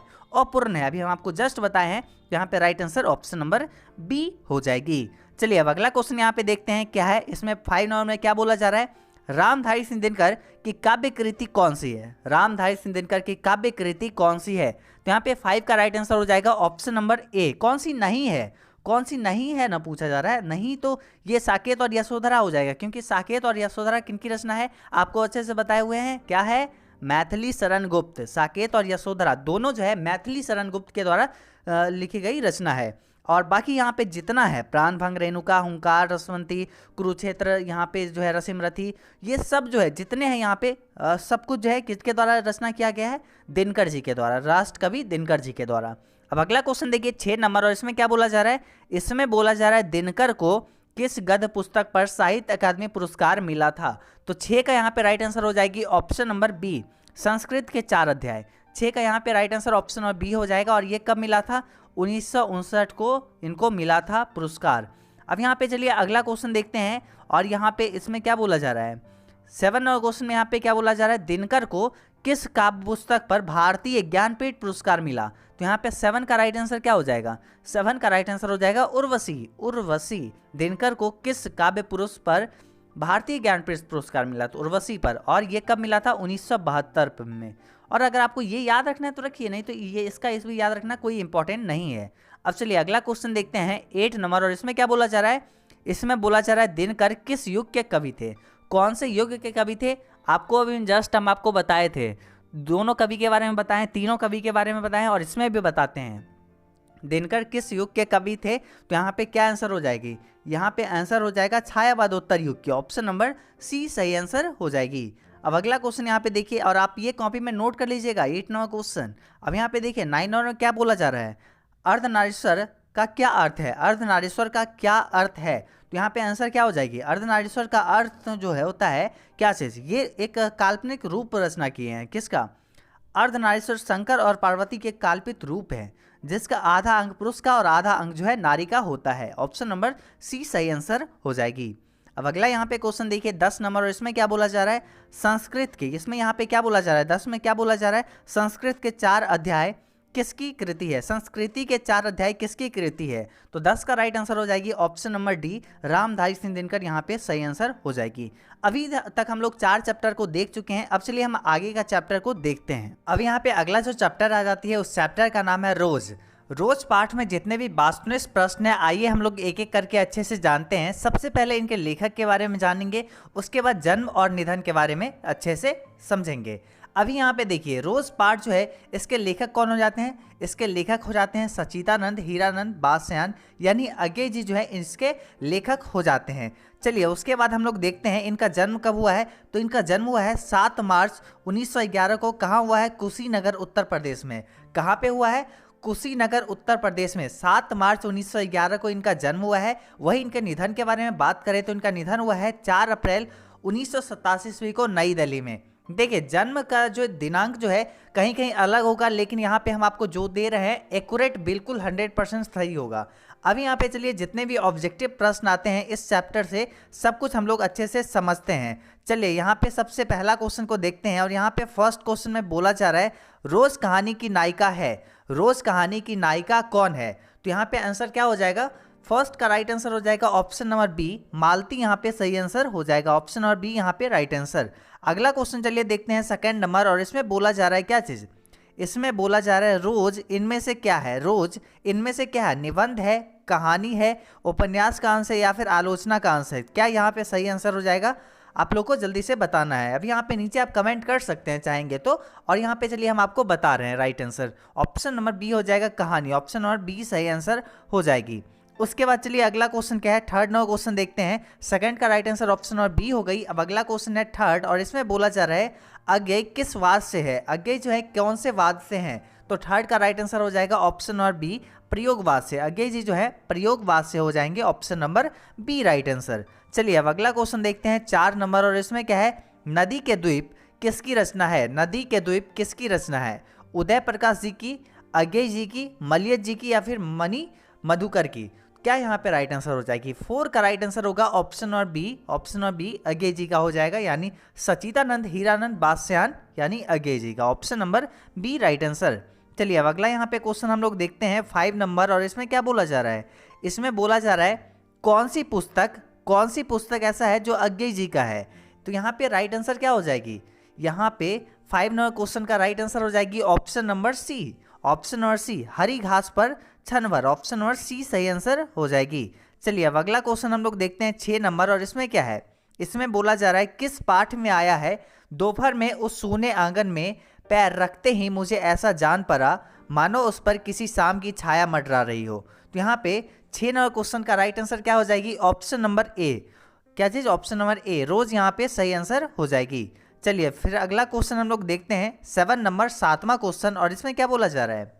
इससे देखिए ज़्यादातर क्वेश्चन लेखक परिचय से ही होंगे, तो लेखक परिचय आपको स्टार्टिंग में ही दे दिए हैं, और फिलहाल आप लोग यहाँ पे क्वेश्चन को देखिए। 7 नंबर क्वेश्चन में है किस पाठ में आया है 3 बज गए, 4 बज गए, 11 बज गए। देखिए यहाँ पे जो है क्या हो रहा है ना कि मालती के जो पति थे वो डॉक्टर थे पेशा से, और वो बहुत लेट से आते थे, तो वो जो है अपना घर ही देखती रहती थी कि 3 बज गया अभी तक नहीं आया, 4 बज गया अभी तक नहीं आए, 11 बज गया अभी तक नहीं आए। तो यही यहाँ पे किससे लिया गया है? तो यहाँ पे लिया गया है रोज पाठ से। 7 का right answer option number D हो जाएगी। चलिए अब अगला क्वेश्चन देखते हैं 8 नंबर, 8वां क्वेश्चन, और इसमें है अज्ञेय की माँ का नाम था, अज्ञेय की माँ का क्या नाम था? तो यहाँ पे 8 का राइट आंसर हो जाएगी ऑप्शन नंबर बी, बेंती देवी यहाँ पे राइट आंसर हो जाएगी। चलिए अब अगला क्वेश्चन देखते हैं 9 नंबर, और इसमें क्या है, अज्ञेय जी का जन्म जो है कहाँ हुआ था? इनका जन्म कहाँ हुआ था? देखिए इनका जन्म कहाँ हुआ था? इटारसी मध्य प्रदेश नहीं हुआ था, सिमरिया बेगूसराय रामधारी सिंह दिनकर जी का हुआ था, लम्ही वाराणसी ये जो है महादेवी वर्मा का था। तो यहाँ पर जो है Kushinagar, option number D right answer हो जाएगा, ऑप्शन नंबर डी सही आंसर हो जाएगी। चलिए अब अगला यहाँ पे क्वेश्चन देखते हैं 10 नंबर, और इसमें क्या बोला जा रहा है? इसमें बोला जा रहा है क्या चीज़? रोज शीर्षक कहानी के कहानीकार का नाम बताइए, रोज शीर्षक कहानी के कहानीकार का नाम बताइए। यहाँ पे अज्ञेय जी हो जाएंगे, या फिर प्रेमचंद्र जी, या फिर मोहन राकेश, या फिर जगदीश चंद्र माथुर। तो यहाँ पे 10 का राइट आंसर हो जाएगी क्या चीज़? ऑप्शन नंबर ए, अज्ञेय जी यहाँ पे सही आंसर हो जाएगा। दोस्तों एजुकेशन बाबा ऐप आप प्ले स्टोर से डाउनलोड कर सकते हैं। इस वीडियो को कंप्लीट देखने के बाद जैसे ही आपको एक एक चैप्टर कंप्लीट होता है, आप वहाँ पे जाके क्यूज में जाइएगा, फ्री में आप वहाँ पे क्यूज दे सकते हैं, और आप चैप्टर बाई चैप्टर टेस्ट दे के देखिएगा, फ्री में है। आप वहाँ पे जाके टेस्ट दे के देखिए आपका कितना मार्क्स आता है, वहाँ से आपका पता चल सकेगा कि आपका तैयारी कैसा है और लोगों का तैयारी कैसा है। वहाँ पे लीडर बोर्ड में सभी लोग का जो है रिजल्ट मिलेगा। अभी यहाँ पे देखिए अगला क्वेश्चन हम लोग देखते हैं। अगला यहाँ पे कोई क्वेश्चन नहीं है, इस चैप्टर से 10 ही क्वेश्चन थे जो कि बहुत ही इंपॉर्टेंट थे। फिर हम लोग अगला चैप्टर देखते हैं, और अगला चैप्टर का नाम क्या है चलिए देख लेते हैं। अगला चैप्टर का नाम है एक लेख और एक पत्र। अब यहाँ पे इस चैप्टर से जितने भी 22 प्रश्न आएंगे उसको भी हम लोग कंप्लीट करेंगे। सबसे पहले देखते हैं लेखक परिचय के बारे में। इसके लेखक हो जाते हैं अपने जाने माने भगत सिंह जी। अभी यहाँ पे क्या है, इनका जन्म कब हुआ है? 28 सितंबर 1907 को। कहाँ पे? बंगा पाकिस्तान में। देखिए ये जो हुआ है कहाँ पे? पंजाब में ही हुआ है, लेकिन अभी जो है वो पाकिस्तान में पड़ रहा है। इनका जन्म 28 सितंबर 1908 में हुआ है। इनका निधन कब हुआ है? 23 मार्च 1931 को लाहौर सेंट्रल जेल में इनका जो है निधन हुआ है। ये आपको पता होना चाहिए। अभी यहाँ पे देखिए इनके इस चैप्टर में आपको क्या पढ़ना है एक्चुअली में, सारांश में क्या है? तो भगत सिंह विद्यार्थी और राजनीति के माध्यम से बताते हैं कि विद्यार्थी को पढ़ने के साथ साथ राजनीति में भी दिलचस्पी लेनी चाहिए। ये भगत सिंह जी कहते हैं, क्योंकि विद्यार्थी जो है देश के भविष्य हैं, और देश के भविष्य को अपने राष्ट्र के बारे में, राजनीति के बारे में सही तरीके से जानना होगा, तभी जाके देश का विकास हो पाएगा। तो ऐसा भगत सिंह जी कहते हैं। इस पूरे पाठ में यही सारी चीज़ का वर्णन है। अब चलिए देखते हैं पहला क्वेश्चन से। पहला क्वेश्चन में यहाँ पे क्या बोला जा रहा है? काफ़ी इंपॉर्टेंट प्रश्न है, और ये क्वेश्चन आ सकती है बस यहाँ पे लेखक परिचय से है। एक लेख और एक पत्र शीर्षक पाठ के लेखक कौन है? तो यहाँ पे फर्स्ट का राइट आंसर हो जाएगी ऑप्शन नंबर ए, भगत सिंह यहाँ पे सही आंसर हो जाएगी। चलिए अब सेकंड नंबर क्वेश्चन देखते हैं, दूसरा, और इसमें बोला जा रहा है भगत सिंह के माता पिता का नाम क्या था? माता और पिता के नाम क्या था? यहाँ पे सेकंड का राइट आंसर हो जाएगा option number B, Kishan Singh उनके पिता का नाम था, और माता का नाम था विद्यावती यहाँ पे हो जाएगा option number B right answer.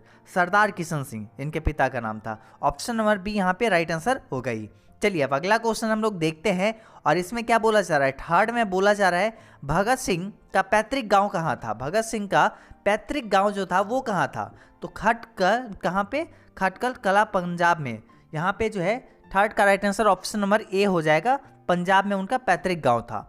अब यहाँ पे चलिए अगला क्वेश्चन देखते हैं 4 नंबर और इसमें क्या है, भगत सिंह को फांसी की सजा कब दी गई थी। भगत सिंह को फांसी की सजा कब दी गई थी, तो 4 का राइट आंसर हो जाएगा 23 मार्च। क्या है 23 मार्च 1931 को। ऑप्शन नंबर यहाँ पे सी राइट आंसर हो जाएगी। अब चलिए अगला क्वेश्चन देखिए, इसमें है भगत सिंह के पिता कितनी बार जेल गए, तो यहाँ पे हो जाएगा अनेक बार। वो जो है अनेक बार जेल गए, ऑप्शन नंबर सी सही आंसर हो जाएगी। चलिए अब अगला क्वेश्चन देखिए और इसमें है भगत सिंह की शहादत कब हुई, मृत्यु कब हुई, मतलब सॉरी इनका जो है निधन कब हुई और शहादत कब हुई। यहाँ पे दोनों एक ही है क्योंकि दोनों का मीनिंग ही एक है, तो यहाँ पे 6 का right answer option number C हो जाएगा, 23 मार्च 1931 को। Option number C right answer हो जाएगी। चलिए अब अगला क्वेश्चन देखिए 7 नंबर और इसमें है भगत सिंह की लिखी पुस्तकें जो अप्राप्य है, जो अभी तक प्राप्त नहीं हुए हैं, बहुत कम मात्रा में मिलती है, तो 7 का राइट आंसर हो जाएगा ऑप्शन नंबर क्या चीज डी, उपयुक्त तीनों। यहाँ पर क्योंकि देखिए समाजवाद के आदर्श, उसके बाद आत्मकथा, मौत के दरवाजे पर, उसके बाद भारत में क्रांतिकारी आंदोलन का इतिहास, ये सब जो है अभी तक अप्राप्य है। ऑप्शन नंबर डी यहाँ पे सही आंसर हो जाएगी। उसके बाद देखिए 8वां क्वेश्चन और इसमें क्या है, किसने कहा जब देश के भाग्य का निर्णय हो रहा हो तो व्यक्तियों के भाग्य का पूर्णतया जो है भुला देनी चाहिए। जब देश का जो भविष्य का बात हो उसमें जो है व्यक्ति विशेष का जो है उसके बारे में नहीं सोचना चाहिए, उसके भाग्य को भुला के देश हित में फैसला लेना चाहिए। ये कौन कहे हैं, तो ये कहे हैं कौन, क्रांतिकारी सिंह बिल्कुल नहीं, सुखदेव सिंह बिल्कुल नहीं, चंद्रमा सिंह नहीं। ऑप्शन नंबर ए हो जाएगा भगत सिंह राइट आंसर हो जाएगी। चलिए अब अगला क्वेश्चन देखिए 9 नंबर और इसमें है बंदी जीवन किसके कृति है, किसके कृति है बंदी जीवन, तो 9 का राइट आंसर हो जाएगा ऑप्शन नंबर क्या चीज, ऑप्शन नंबर यहाँ पे हो जाएगा डी राइट आंसर, क्या चीज, सचिंद्र नाथ सान्याल। यहाँ पे ऑप्शन नंबर डी सही आंसर हो जाएगी। चलिए अब अगला क्वेश्चन देखिए 10 नंबर और इसमें है गणेश शंकर विद्यार्थी किस पत्र का संपादन करते थे। यहाँ पे 10 का राइट आंसर हो जाएगा क्या चीज, ऑप्शन नंबर डी प्रताप, यहाँ पे सही आंसर हो जाएगी। अभी हम लोग ये चैप्टर को भी कंप्लीट कर लिए, अच्छे से देख लिए। अब आइए अगला चैप्टर देखते हैं। अगला चैप्टर है ओ सदानीरा और इस पाठ में जितने भी वास्तुनिष्ठ प्रश्न होंगे वो सब हम लोग देखेंगे। तो सबसे पहले जानिए कि ओ सदानीरा पाठ के लेखक कौन हो जाते हैं। इनके लेखक जो हो जाते हैं जगदीश चंद्र माथुर जी। इनका जन्म हुआ है 16 जुलाई 1917 को खुर्जा बुलंदशहर जिला में, कहाँ, उत्तर प्रदेश में। अभी इनके निधन के बारे में जानिए, 14 मई 1978 को इनका निधन हुआ है। आप कॉपी में इसको नोट कर सकते हैं। देखिए जगदीश चंद्र माथुर ओ सदानीरा शीर्षक निबंध के माध्यम से गंडक नदी को आधार बनाकर उसके किनारे बसे संस्कृति और जीवन की झांकी पेश करते हैं।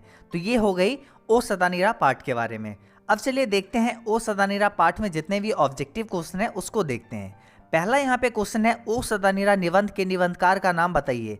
कौन जो है इसको लिखे हैं, इसके निबंधकार कौन हो जाते हैं, ओ सदानीरा।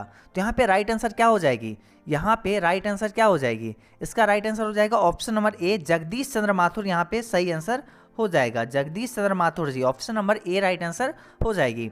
फिर यहाँ पे देखिए सेकेंड क्वेश्चन और इसमें है क्या चीज़, चंपारण में गांधी जी के चमत्कार की कथा किसने लिखी है। तो सेकंड का राइट आंसर हो जाएगा ऑप्शन नंबर क्या चीज़, ऑप्शन नंबर यहाँ पे सी हो जाएगा Rajendra Prasad. Option number C right answer हो जाएगी। अब अगला यहाँ पे क्वेश्चन देखिए 3rd नंबर और इसमें क्या बोला जा रहा है, इसमें बोला जा रहा है कौन सी एकांकी जगदीश चंद्र माथुर ने नहीं लिखी है। तो 3rd का राइट आंसर हो जाएगा क्या चीज़, देखिए यहाँ पे नहीं लिखी है बोला जा रहा है ना, मेरी बांसुरी, पहला राजा, उसके बाद दशरथ नंदन, यहाँ पर ये सब तो जगदीश चंद्र माथुर जी के द्वारा ही लिखा गया है। उसके बाद देखिए भोर का तारा, कोणार्क, बंदी, उसके बाद सर्दिया, ये सब जगदीश चंद्र माथुर जी के द्वारा ही लिखा हुआ है। ओ मेरे सपने, मेरे श्रेष्ठ रंग एकांकी, कुंवर सिंह की टेक और उसके बाद गगन सावरी, ये सब जो है जगदीश चंद्र माथुर जी के द्वारा लिखा गया है। लेकिन यहाँ पे आषाढ़ के एक दिन ये लिखा गया है किनके द्वारा, मोहन राकेश के द्वारा, और लोहा सिंह जो है लिखा गया है किसके द्वारा, रामेश्वर सिंह के द्वारा। तो यहाँ पर जो है राइट आंसर क्या हो जाएगी, यहाँ पे right answer option number B हो जाएगा, क्योंकि आषाढ़ का दिन जगदीश चंद्र माथुर जी के द्वारा नहीं लिखा हुआ है, बल्कि ये मोहन राकेश के द्वारा लिखा हुआ है, और लोहा सिंह जो है ये जो है रामेश्वर सिंह के द्वारा लिखा गया है। तो आपको याद रखना है, option number B right answer हो जाएगी। अगला क्वेश्चन यहाँ पे देखिए 4 नंबर, चौथा क्वेश्चन में है वैशाली महोत्सव का प्रतिवर्ष आयोजन किसने प्रारंभ करवाया। तो 4 का यहाँ पे राइट आंसर हो जाएगी क्या चीज, option number A, Jagdish Chandra Mathur ji, option number A right answer हो जाएगी। फिर यहाँ पे देखिए 5 नंबर क्वेश्चन, इसमें है क्या है, परंपराशील नाट्य पुस्तक किसने लिखी है। तो यहाँ पे 5 का राइट आंसर हो जाएगा option number D, Jagdish Chandra Mathur जी लिखे हैं। परंपराशील नाट्य पुस्तक किसने लिखी है, जगदीश चंद्र माथुर जी। उसके बाद देखिए यहाँ पे 6 नंबर 6 में बोला जा रहा है क्या चीज, वसुंधरा भोगी मानव और धर्मार्थ मानव एक ही सिक्के के दो पहलू हैं, किस पाठ में आया है। तो यहाँ पे 6 का राइट आंसर हो जाएगा ऑप्शन नंबर ए, ओ सदानीरा पाठ से ये लिया गया है। अगला क्वेश्चन यहाँ पे देखिए 7 नंबर, और इसमें बोला जा रहा है जगदीश चंद्र माथुर को किसका पुरस्कार नहीं मिला था। जगदीश चंद्र माथुर को कौन सा पुरस्कार, सॉरी किसका नहीं होगा, यहाँ पे कौन सा पुरस्कार ऐसा है जो नहीं मिला है। तो यहाँ पे राइट आंसर क्या होगी, देखिए यहाँ पे जो है बिहार, ये जो है ये जो है मिला हुआ है, और यहाँ पर जो है ये तो मिला हुआ ही है, हाँ, बिहार राज्यसभा पुरस्कार, उसके बाद कालिदास अवार्ड, विद्या विरिधि की उपाधि जो है ये भी मिला हुआ है। तो यहाँ पे राइट आंसर क्या हो जाएगा, भारतीय ज्ञानपीठ पुरस्कार जो है जगदीश चंद्र माथुर जी को नहीं मिला है, option number A right answer हो जाएगी। चलिए अब अगला क्वेश्चन देखिए 7 के बाद 8 नंबर, और इसमें है किस पाठ में आया है, किस पाठ में ये सेंटेंस आया है कि ये लाइन आया है, कैसी है चंपारण की यह भूमि, मानो विस्मृति के हाथों अपनी बड़ी निधियों को सौंपने के लिए प्रस्तुत रहती है। यहाँ पे राइट आंसर क्या हो जाएगा, राइट आंसर हो जाएगा ऑप्शन नंबर डी, ओ सदानीरा पाठ में ये आया है, जगदीश चंद्र माथुर जी के द्वारा लिखा गया है। अब देखिए इसमें जो जब भी आपको चंपारण मिले ना, आप सिंपल ओ सदानीरा में टिक कर लेना, क्योंकि इसमें जो है जगदीश चंद्र माथुर जी चंपारण के बारे में बहुत डिटेल में बात किए हैं। ऑप्शन नंबर डी यहाँ पे राइट आंसर हो जाएगी। चलिए यहाँ पे 9 नंबर क्वेश्चन देखिए, 9वां क्वेश्चन में यहाँ पे क्या बोला जा रहा है, इसमें बोला जा रहा है क्या चीज, शिक्षा का उद्देश्य यह होगा कि बच्चे ऐसे पुरुष और महिलाओं के संपर्क में आए जो सुसंस्कृत हो और चरित्र जिसका जो है निष्कलुष हो। यह किसने कहा है, यह कौन कहे हैं।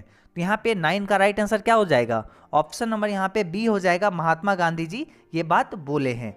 अब चलिए अगला क्वेश्चन देखिए 10 नंबर, और इसमें क्या बोला जा रहा है, कौन सी कृति माथुर जी की है, कौन सी कृति माथुर जी की है। तो आंसर हो जाएगा भोर का तारा, ऑप्शन नंबर डी यहाँ पे सही आंसर हो जाएगा, भोर का तारा।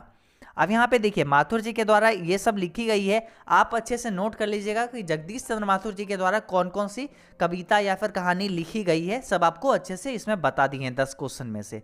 अब यहाँ पे चलिए अगला चैप्टर देखते हैं, ये चैप्टर तो कंप्लीट हो गया, अगला काफी महत्वपूर्ण चैप्टर है, इससे क्वेश्चन अच्छे खासे पूछे जाएंगे, तो ध्यान लगा के देखिएगा। सबसे इंपॉर्टेंट चैप्टर है यहाँ पे सिपाही की माँ, ये लिखा गया है मोहन राकेश के द्वारा। और आइए जानते हैं मोहन राकेश जी के बारे में।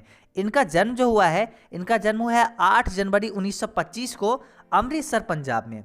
कहाँ, 8 जनवरी 1925 को अमृतसर पंजाब में। इनका निधन हुआ है 3 जनवरी 1972 को नई दिल्ली में इनका निधन हुआ है। ठीक है, याद रहेगा, सिपाही की माँ मोहन राकेश के द्वारा लिखा गया है। अब चलिए यहाँ पे पहला क्वेश्चन देखिए, फर्स्ट क्वेश्चन में क्या बोला जा रहा है, निम्नलिखित में बिस्नी की पड़ोसन कौन थी। तो आभा, बिमला, कुंती या फिर माधुरी। तो यहाँ पे फर्स्ट का राइट आंसर हो जाएगा ऑप्शन नंबर सी, कुंती यहाँ पे सही हो जाएगी। चलिए अब अगला क्वेश्चन देखिए 2nd नंबर, और इसमें बोला जा रहा है मुन्नी किस दिन मानक की चिट्ठी के आने की भविष्यवाणी करती है। कौन से दिन वो ऐसा सोचती है, भविष्यवाणी कर लेती है कि आएगा, मंगलवार को। ऑप्शन नंबर डी यहाँ पे राइट आंसर हो जाएगी।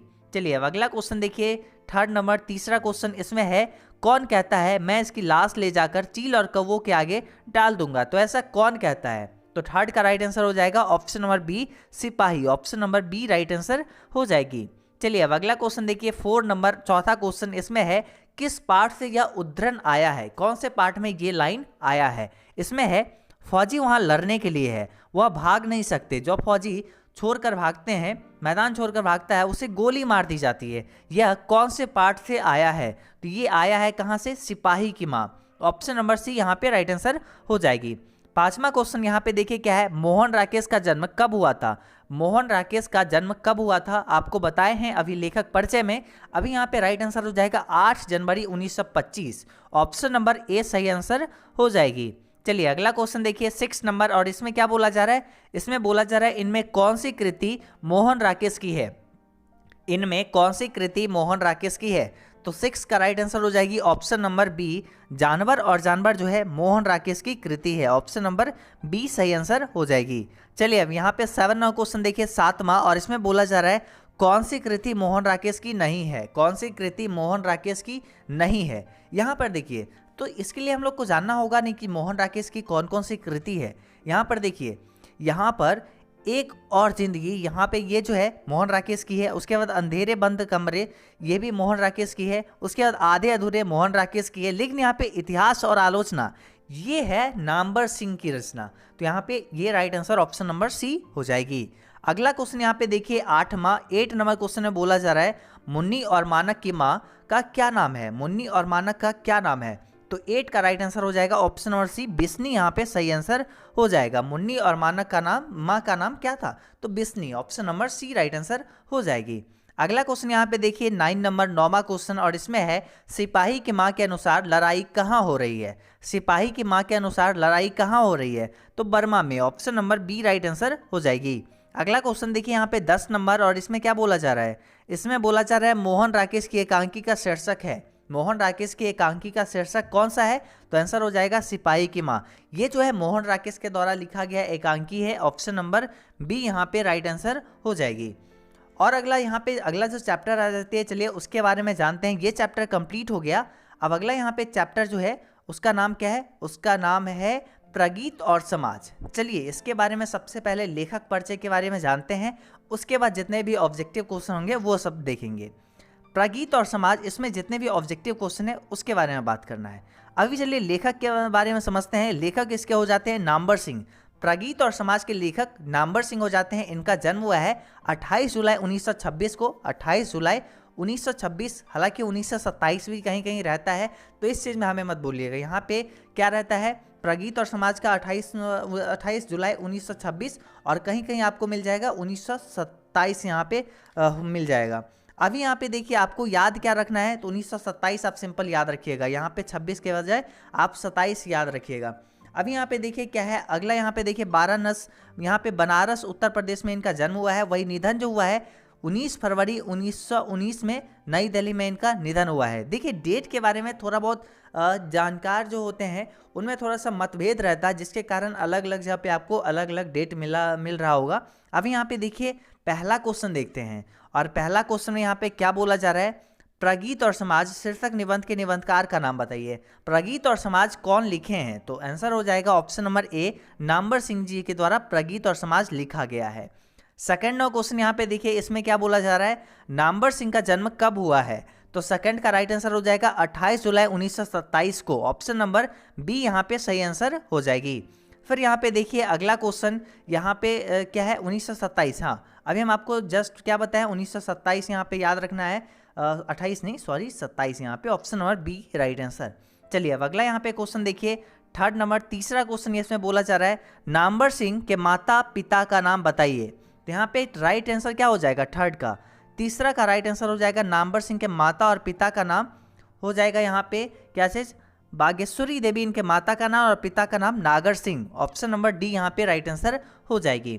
चौथा क्वेश्चन यहाँ पे देखिए क्या है, बाज के दाढ़ में आदमी का खून लग चुका है, यह जो है कौन से कविता की पंक्ति है, यह जो है कौन सी कविता की पंक्ति है, तो यह जो है तय तो यही था, इसकी पंक्ति है, तय तो यही था जो कविता है, आपके बुक में नहीं है, हालांकि है, तो यहाँ पे option number D right answer हो जाएगी, आपके बुक में नहीं है।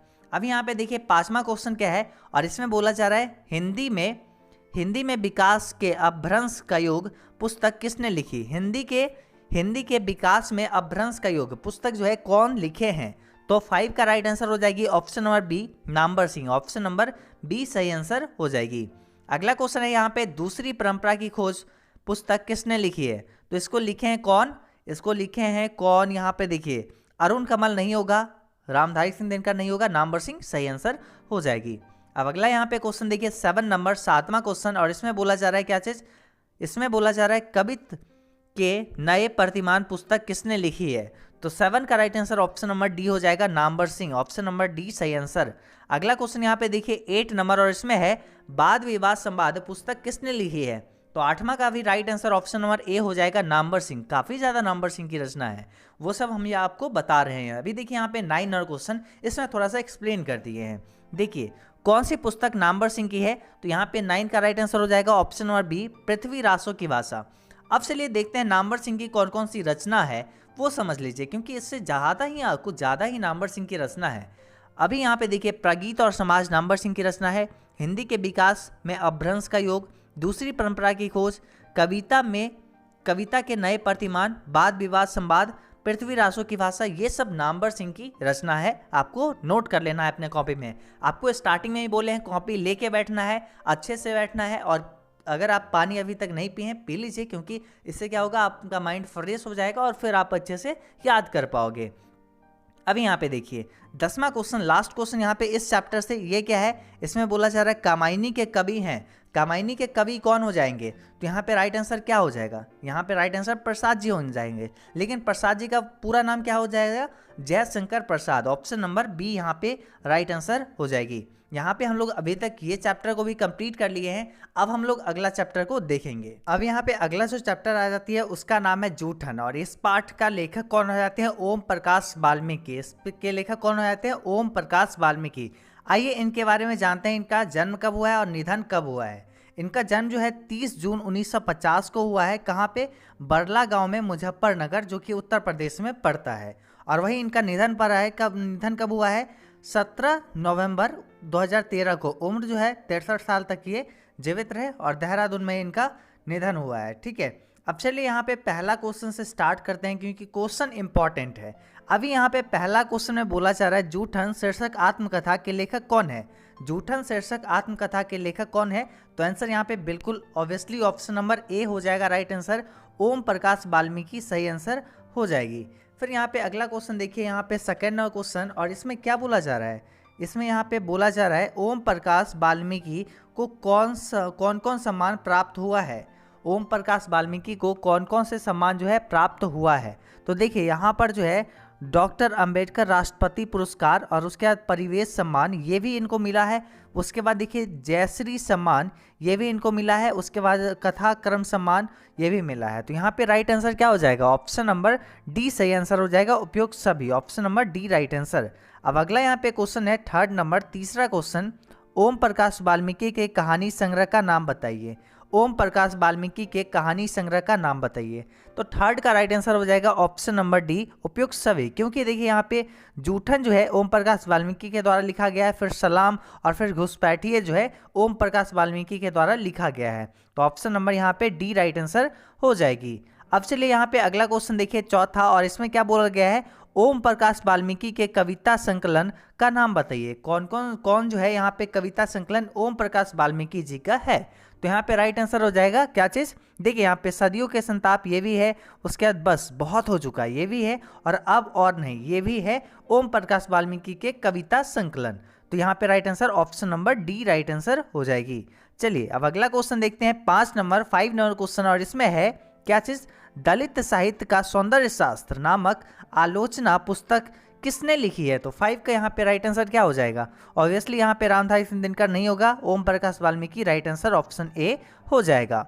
अब यहाँ पे 5 का राइट आंसर ए। अब अगला क्वेश्चन यहाँ पे देखते हैं 6 नंबर, और इसमें क्या बोला गया है, इसमें बोला गया है किसने लिखा है, दिन रात मर खप कर हमारे पसीने की कीमत मात्र जूठन, फिर भी किसी से कोई शिकायत नहीं, कोई शर्मिंदगी नहीं, कोई पश्चाताप नहीं। तो ये कौन कहे हैं, तो ये कहे ओम प्रकाश वाल्मीकि जूठन पाठ में, ऑप्शन नंबर बी यहाँ पे राइट आंसर हो जाएगी। ये सब जो है बहुत ही मेहनत करके अपना दिनचर्या चलाते थे, इनका पूरा परिवार ओम प्रकाश वाल्मीकि जी का, ये उनका आत्मकथा है। और इसमें जो है सारा लोग जो है मेहनत मजदूरी करके अपना दिनचर्या चलाते थे, और जब भी मतलब उसके बदले में जो उनको मिलता था क्या चीज़, जूठन मिलता था, जूठा हुआ चीज़ मिलता था उसमें उन लोगों को खाने के लिए। तो वही जो तब भी जो कोई शिकायत नहीं, कोई शर्मिंदगी नहीं, कोई पश्चाताप नहीं। तो ये कौन लिखे हैं, ओम प्रकाश वाल्मीकि। अब चलिए अगला क्वेश्चन देखिए यहाँ पे 7 नंबर, और इसमें है किसने लिखा है कितने क्रूर समाज में रह रहे हैं जहां श्रम की कोई मोल ही नहीं बल्कि निर्धनता को बरकरार रखने का षड्यंत्र ही था ये सब। यहाँ पे ये कौन लिखे हैं, किसने लिखा है? Om Prakash Valmiki. Option number C right answer हो जाएगी। अभी यहाँ पे अगला क्वेश्चन है क्या चीज़, 8 नंबर, और इसमें क्या बोला गया है? इसमें बोला जा रहा है क्या चीज़, जूठन क्या है? जूठन एक कहानी है, उपन्यास है, या फिर क्या है, रिपोर्टाज है, या फिर आत्मकथा है? तो यहाँ पे आत्मकथा हो जाएगा। ओम प्रकाश वाल्मीकि जी की ये आत्मकथा है। Option number D right answer हो जाएगी। अगला क्वेश्चन देखिए यहाँ पे 9 नंबर, और इसमें क्या है, अब और नहीं वाल्मीकि की कैसी कृति है? अब और नहीं वाल्मीकि की कैसी कृति है? तो यहाँ पे 9 का ऑप्शन हो जाएगा क्या चीज़, देखिए एक कहानी भी नहीं है, उपन्यास भी नहीं है, और उसके बाद निबंध भी नहीं है, तो ये क्या है, एक कविता है। अब और नहीं एक कविता है। ऑप्शन नंबर बी सही आंसर हो जाएगी। अगला क्वेश्चन यहाँ पे देखिए क्या है, 10 नंबर, और इसमें है सलाम कहानी संग्रह के कहानीकार हैं। तो 10 का right answer option number B हो जाएगा, ओम प्रकाश वाल्मीकि। सलाम कहानी संग्रह के कहानीकार हैं Om Prakash Valmiki ji. Option number B right answer. दोस्तों इसमें भी 10 क्वेश्चन इंपॉर्टेंट जो भी था, सबसे महत्वपूर्ण प्रश्न जो भी था वो हम आपको बताए हैं। अब अगला चैप्टर देखते हैं, और ये काफ़ी इंपॉर्टेंट चैप्टर है, तो आप लोग अच्छे से देखिएगा। मलय जी के द्वारा यहाँ पे ये लिखा गया है, हंसते हुए मेरा अकेलापन। चलिए इसमें यहाँ पे इसके लेखक हो जाते हैं मलय जी, इनका तस्वीर यहाँ पे लगा हुआ है, ये आप देख लीजिए, तस्वीर से आप याद रख सकते हैं। उसके बाद इनका जन्म हुआ है 1935 ईस्वी में, आजमगढ़ उत्तर प्रदेश में इनका जन्म हुआ है मलय जी का। ये आपको याद रखना है क्योंकि लेखक से जो है ज़्यादा क्वेश्चन पूछे जाते हैं। तो हंसते हुए मेरा अकेलापन के लेखक हो जाते हैं मलय जी, और इनका जन्म हुआ है कब, 1935 में, आजमगढ़ उत्तर प्रदेश में। वही इनका निधन हुआ है 26 अप्रैल 1982 को दिल्ली में। अभी यहाँ पे चलिए अब देखते हैं ऑब्जेक्टिव क्वेश्चन, क्योंकि लेखक परिचय तो हम लोग देख लिए हैं। अब ऑब्जेक्टिव क्वेश्चन जो आज हम लोग को इस वीडियो में देखना है, देख रहे हैं सारे चैप्टर्स का, वो चलिए देखते हैं। पहला क्वेश्चन है, हंसते हुए मेरा अकेलापन किस विधा लेखन प्रकार की रचना है, किस विधा की रचना है? तो आंसर यहाँ पे क्या हो जाएगा, डायरी साहित्य। ऑप्शन नंबर ए सही आंसर हो जाएगा। ये जो है डायरी के रूप में लिखा गया है, जैसे कि अगर आप इसका समरी देखे होंगे जो कि हम पेड कोर्स में एजुकेशन बाबा ऐप पर बताए थे, अगर आप लोग ज्वाइन किए होंगे तो वहाँ से आपको पता चल रहा होगा, क्योंकि उसमें ये चैप्टर अपलोड है और उसमें बताया गया है कि डायरी है ये। ऑप्शन नंबर ए। अब यहाँ पे अगला जो है सेकंड क्वेश्चन, और इसमें है मलय का मूल नाम बताइए। मलय जी का मूल नाम क्या है? तो मलय जी का जो मूल नाम क्या है? ऑप्शन नंबर यहाँ पे ए हो जाएगा राइट आंसर, भरत श्रीवास्तव यहाँ पे सही आंसर हो जाएगी। अब यहाँ पे हम लोग अगला क्वेश्चन देखते हैं, और अगला क्वेश्चन यहाँ पे क्या बोला जा रहा है? इसमें बोला जा रहा है मलय की कृतियाँ के नाम बताइए। मलय की कृतियाँ का नाम बताइए। तो यहाँ पे क्या हो जाएगा, मलय जी का कृति कौन सा है? तो यहाँ पे थर्ड का देखिए ऑप्शन नंबर यहाँ पे देखिए, ये तो है जख्म पर धूल, ये सब जो है। अभी यहाँ पे देखिए, यहाँ सभी कुछ तो है ही, क्योंकि देखिए हंसते हुए मेरा अकेलापन भी इनका है, कविता के साक्षात्कार, और यहाँ पे संवाद और इकलाप, और क्या है, रामचंद्र शुक्ल, और उसके बाद जो है यहाँ पे जख्म पर धूल, अपने होने को अप्रकाशित करता हुआ, ये सब जो है मलय जी की कृति है। तो ऑप्शन नंबर यहाँ पे थर्ड का राइट आंसर डी हो जाएगी। 4 नंबर क्वेश्चन में यहाँ पे देखिए क्या है, किसने लिखा है? किसने लिखा है, एक कलाकार के लिए यह निहायत जरूरी है कि उसमें आग हो और वह खुद ठंडा हो। एक कलाकार के लिए तो ये जरूरी है कि उसमें आग होना चाहिए और वो खुद ठंडा हो। यहाँ पे क्या हो जाएगा, देखिए उसके मतलब जो टोन होगा उसमें आग होना चाहिए, उसके काम में आग होना चाहिए, लेकिन वो ठंडा हो। ऑप्शन नंबर यहाँ पे क्या राइट हो जाएगा, 4 का राइट आंसर ऑप्शन ए हो जाएगा। मलय जी ये बोले हैं, ऑप्शन नंबर ए सही आंसर। अगला क्वेश्चन यहाँ पे देखिए 5 नंबर, और इसमें क्या है, किस पाठ में आया है आदमी यथार्थ को जीता है? क्या है, आदमी यथार्थ को जीता ही नहीं, यथार्थ को रचता भी है। मतलब यथार्थ को सिर्फ जीता ही नहीं है आदमी, बल्कि रचता है। कौन से पाठ में आया है? तो यहाँ पे 5 का राइट आंसर क्या हो जाएगी, ऑप्शन नंबर बी, हंसते हुए मेरा अकेलापन, जो कि मलय जी के द्वारा लिखा गया है। अगला यहाँ पे क्वेश्चन देखिए 6 नंबर, और इसमें है सुरक्षा कहाँ हो सकती है, घर के भीतर, अंधेरे में, पलायन में, या फिर चुनौती को झेलने में? तो सुरक्षा जो है चुनौती को झेलने में होती है। Option number D right answer हो जाएगी।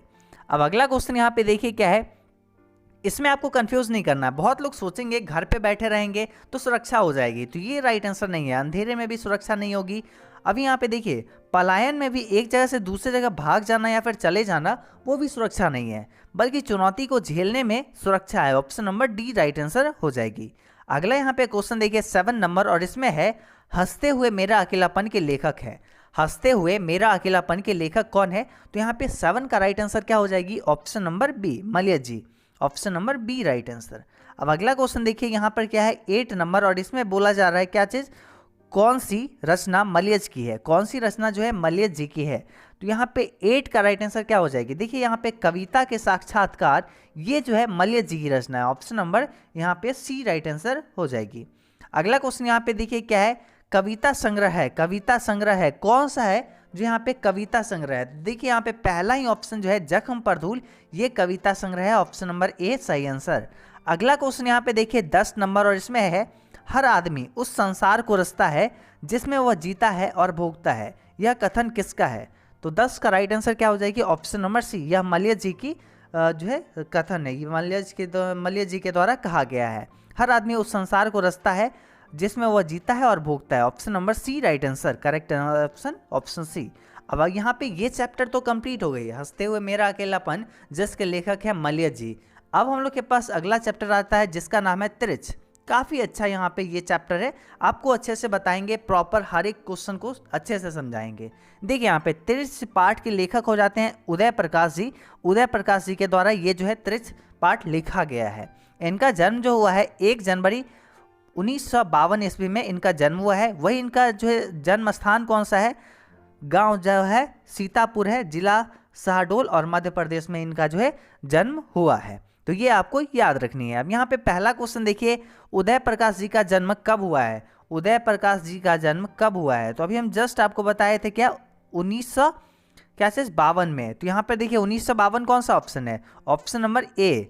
तो यहाँ पे 1 जनवरी 1952 को यहाँ पे राइट आंसर हो जाएगी। अगला क्वेश्चन यहाँ पे देखिए 2nd नंबर और इसमें क्या है, कौन सी कृति जो है उदय प्रकाश जी की है? तो यहाँ पे 2nd का राइट आंसर क्या हो जाएगी? 2nd का राइट आंसर हो जाएगा दरियाई घोड़ा। Option number B correct option हो जाएगी। कौन सी कृति उदय प्रकाश की है? दरियाई घोड़ा। ऑप्शन नंबर बी यहाँ पे राइट आंसर हो जाएगी। अगला क्वेश्चन यहाँ पे देखिए 3rd नंबर और इसमें है कौन सी कृति उदय प्रकाश की नहीं है? तो यहाँ पे कौन सी कृति जो है उदय प्रकाश की नहीं है? तो यहाँ पर देखिए पीली छतरी वाली लड़की उदय प्रकाश की है। पोल गोमरा यहाँ पर का स्कूटी ये भी जो है किसका है? उदय प्रकाश जी की है। और अंत में प्रार्थना ये भी उदय प्रकाश जी की है। लेकिन टूटा हुआ पुल ये जो है उदय प्रकाश जी की रचना नहीं है, इसलिए right answer option number C हो जाएगी। चलिए अब अगला क्वेश्चन देखिए 4 नंबर और इसमें है त्रिच कैसी कहानी है? त्रिच कैसी कहानी है? तो यहाँ पे 4 का राइट आंसर हो जाएगा ऑप्शन नंबर क्या चीज़? यहाँ पे डी हो जाएगा, प्रतीकात्मक। यहाँ पे ऑप्शन डी राइट आंसर हो जाएगी। अब चलिए अगला क्वेश्चन देखिए 5 नंबर और इसमें है त्रिच कहानी के पिताजी का नाम क्या है? त्रिच कहानी में जो है पिताजी जो हैं उनका नाम क्या है? तो उनका नाम यहाँ पे क्या हो जाएगा? ऑप्शन नंबर बी हो जाएगा Ram Swarath Prasad. Option number B right answer, correct option हो जाएगी। अगला यहाँ पे देखिए 6 नंबर छठा क्वेश्चन और इसमें बोला जा रहा है क्या चीज? अरेबा परेबा उदय प्रकाश की कैसी कृति है? तो यहाँ पे 6 का राइट आंसर हो जाएगा ऑप्शन नंबर बी कहानी संग्रह, करेक्ट ऑप्शन हो जाएगा। अब अगला यहाँ पे क्वेश्चन देखिए 7 नंबर, 6 का right answer option number B हो गई। अब अगला क्वेश्चन देखिए 7 और इसमें बोला गया है त्रिच कहानी की केंद्रीय घटना का संबंध किससे है? कहानीकार से नहीं, कहानीकार की माँ से नहीं, कहानीकार के मित्र से भी नहीं, कहानीकार के पिता से। ऑप्शन नंबर सी यहाँ पे राइट ऑप्शन हो जाएगी। अगला यहाँ पे क्वेश्चन देखिए 8 नंबर और इसमें है पंडित राम अवतार क्या थे? राम अवतार क्या थे? ज्योतिषी, हाँ ये तो थे, लेकिन वैद भी है, यहाँ पे वैद भी थे, तो ये दोनों ऑप्शन नहीं होगा। अब यहाँ पे देखिए राजनेता भी नहीं होगा, ये क्या थे? ज्योतिषी और वैद दोनों थे, तो right answer option number D हो जाएगा। अब अगला क्वेश्चन यहाँ पे देखिए 9 नंबर और इसमें है त्रिच कहानी के कहानीकार कौन हो जाते हैं? तो 9 का यहाँ पे राइट आंसर हो जाएगा Uday Prakash. Option number A correct option हो जाएगी। अब यहाँ पे अगला क्वेश्चन देखिए 10 नंबर और इसमें है उदय प्रकाश के अनुसार दशहरे के दिन किस चिड़िया को जरूर देखना चाहिए? उदय प्रकाश जी के अनुसार दशहरे के दिन कौन से चिड़िया को जरूर देखना चाहिए? तो यहाँ पे 10 का राइट आंसर क्या हो जाएगा? ऑप्शन नंबर सी नीलकंठ, क्योंकि ये शुभ होता है दशहरे के दिन देखना। Option number C right answer हो जाएगी। अभी हम लोग यहाँ पे ये चैप्टर भी कंप्लीट कर लिए, 30 पार्ट जो है अच्छे से देख लिए, कोई दिक्कत आपको नहीं होनी चाहिए, सभी क्वेश्चन जो इंपॉर्टेंट थे आपको बता दिए हैं। अब देखिए यहाँ पे लास्ट चैप्टर जो है ये क्या है, शिक्षा। अब यहाँ पे चलिए शिक्षा पार्ट को देखते हैं और अच्छे से आपको बताएंगे। देखिए शिक्षा पार्ट जो लिखा गया है, लेखक जो है इसके जे कृष्णमूर्ति हैं। अभी इनका जन्म के बारे में देखिए, 12 मई 1895 को इनका जन्म हुआ है। कब हुआ है? 12 मई 1895 को। तो ये आपको याद रखना है, 12 मई 1895 को इनका जन्म हुआ है। निधन हुआ है 17 फरवरी 1986 को। अगर नहीं याद हो रहा हो कॉपी में लिख लीजिए। अब यहाँ पे देखिए पहला क्वेश्चन से स्टार्ट करते हैं क्योंकि ये जरूरी है। पहला क्वेश्चन में बोला गया है शिक्षा शीर्षक निबंध किनके लिखा है, किनके द्वारा लिखा गया है। तो यहाँ पे राइट आंसर हो जाएगा जे कृष्णमूर्ति, ऑप्शन नंबर ए सही हो जाएगा। शिक्षा जो है निबंध है, सबसे पहले तो आपको ये याद रखना है, शिक्षा जो है एक निबंध है और इसको लिखे कौन है, इसके निबंधकार कौन है, जे कृष्णमूर्ति। अब यहाँ पे सेकंड नंबर क्वेश्चन देखिए, दूसरा क्वेश्चन इसमें बोला जा रहा है जे कृष्णमूर्ति का जन्म कब हुआ था, इनका जन्म कब हुआ था। तो राइट आंसर हो जाएगा 12 मई 1895। ऑप्शन नंबर यहाँ पे क्या हो जाएगा, बी करेक्ट ऑप्शन हो जाएगा, क्योंकि अभी हम जस्ट आपको बताए थे यहाँ पे 12 मई 1895 करेक्ट ऑप्शन। अब यहाँ पे देखिए इनका निधन कब हुआ है ये पूछा जा रहा है ना, तो निधन हुआ था 17 फरवरी 1896 को। ऑप्शन नंबर सी यहाँ पे करेक्ट ऑप्शन हो जाएगी। चौथा क्वेश्चन देखिए 4 नंबर, और इसमें बोला जा रहा है क्या चीज, जे कृष्णमूर्ति के माता पिता का नाम है। जे कृष्णमूर्ति के माता और पिता का नाम क्या है, तो यहाँ पे क्या आंसर हो जाएगी, इनके माता और पिता का नाम, माता का नाम क्या है संजीवम्मा और जो है इनके पिता का नाम क्या है नारायणा जिद्दू। तो यहाँ पे option number A right answer हो जाएगी। अब यहाँ पे देखिए ये क्वेश्चन तो अभी हम लोग देखे हैं। 5 नंबर क्वेश्चन अब चलिए देखते हैं, और इसमें क्या बोला जा रहा है, इसमें बोला जा रहा है जे कृष्णमूर्ति का पूरा नाम क्या है, जे कृष्णमूर्ति का पूरा नाम क्या है। तो यहाँ पे आंसर हो जाएगा क्या चीज़, जिद्दू कृष्णमूर्ति। ऑप्शन नंबर यहाँ पे बी करेक्ट ऑप्शन हो जाएगी। चलिए अब अगला क्वेश्चन देखिए यहाँ पे 6 नंबर, छठा क्वेश्चन, और इसमें है जे कृष्णमूर्ति की पुस्तकों के नाम बताइए, जे कृष्णमूर्ति के पुस्तकों का नाम बताइए। तो आंसर यहाँ पे देखिए the first and last freedom, ये जे कृष्णमूर्ति का है। उसके बाद क्या है, दी ओनली रिवोल्यूशन, ये भी है जे कृष्णमूर्ति का। और उसके बाद कृष्णमूर्तिज नोटबुक, ये भी जे कृष्णमूर्ति की पुस्तक है। तो यहाँ पे राइट आंसर क्या हो जाएगा, option number D correct option हो जाएगी। 6 का right answer option number D सभी।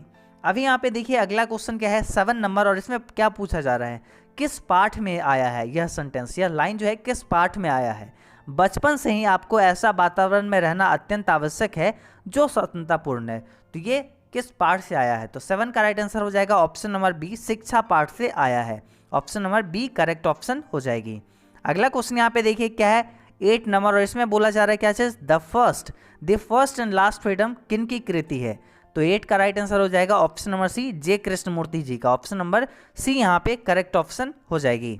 अब यहाँ पे देखिए 9 नंबर क्वेश्चन, और इसमें क्या बोला जा रहा है, इसमें बोला जा रहा है जे कृष्णमूर्ति की इनमें से कौन सी रचना है। तो 9 का राइट आंसर हो जाएगा ऑप्शन नंबर क्या चीज, डी करेक्ट ऑप्शन हो जाएगा, शिक्षा। ये जो है जे कृष्णमूर्ति की रचना है। ऑप्शन नंबर डी यहाँ पे राइट आंसर हो जाएगी। अब देखिए यहाँ पे 10 नंबर क्वेश्चन में क्या बोला जा रहा है, इसमें बोला जा रहा है बचपन में किस वातावरण में रहना आवश्यक है।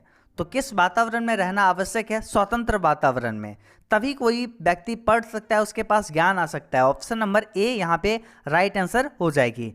दोस्तों आज की ये वीडियो जो काफ़ी खास थी, अगर आपको पसंद आई हो इसको लाइक करिए। अभी यहाँ पे देखिए 4 वीडियो आने वाले हैं। पहला में हम लोग अभी गद्यखंड के बारे में बात किए हैं, दूसरा में हम लोग पद्यखंड के बारे में बात करेंगे, वही जो है हम लोग तीसरा में बात करेंगे हिंदी व्याकरण के बारे में, और चौथा में हम लोग देखेंगे सब्जेक्टिव टाइप क्वेश्चन। तो सभी वीडियो अगर आपको चाहिए तो चैनल को सब्सक्राइब करके बेल आइकन ऑन कर लीजिए, और नीचे आप हमें ज़रूर कमेंट करिए कि अगला पार्ट आपको चाहिए, कितनी जल्दी चाहिए, वो आप हमें ज़रूर बताइएगा। आपको कितना ज़रूरत है उस पार्ट की, तभी जाके वो पार्ट आ पाएगा इस बार। तो वो चीज़ आप हमें ज़रूर बताइएगा, और आपको ये वीडियो कैसा लगा वो आप हमें अच्छे से बताइएगा, क्योंकि आपका एक कमेंट हमें बहुत मोटिवेशन देता है। तो आप ज़रूर कमेंट करके हमें ये बतलाइएगा। बहुत सारा मेहनत लगा है इस वीडियो को बनाने में, एक साथ सारे क्वेश्चन, और वो भी इंपॉर्टेंट क्वेश्चन को सिलेक्ट करने में। तो वीडियो पसंद आई इसको लाइक करिए, अपने दोस्तों के साथ ज़रूर शेयर करिए, ताकि सभी लोग इसका बेनिफिट उठा पाए। चलिए मिलते हैं अगले वीडियो में, तब तक के लिए बाय बाय।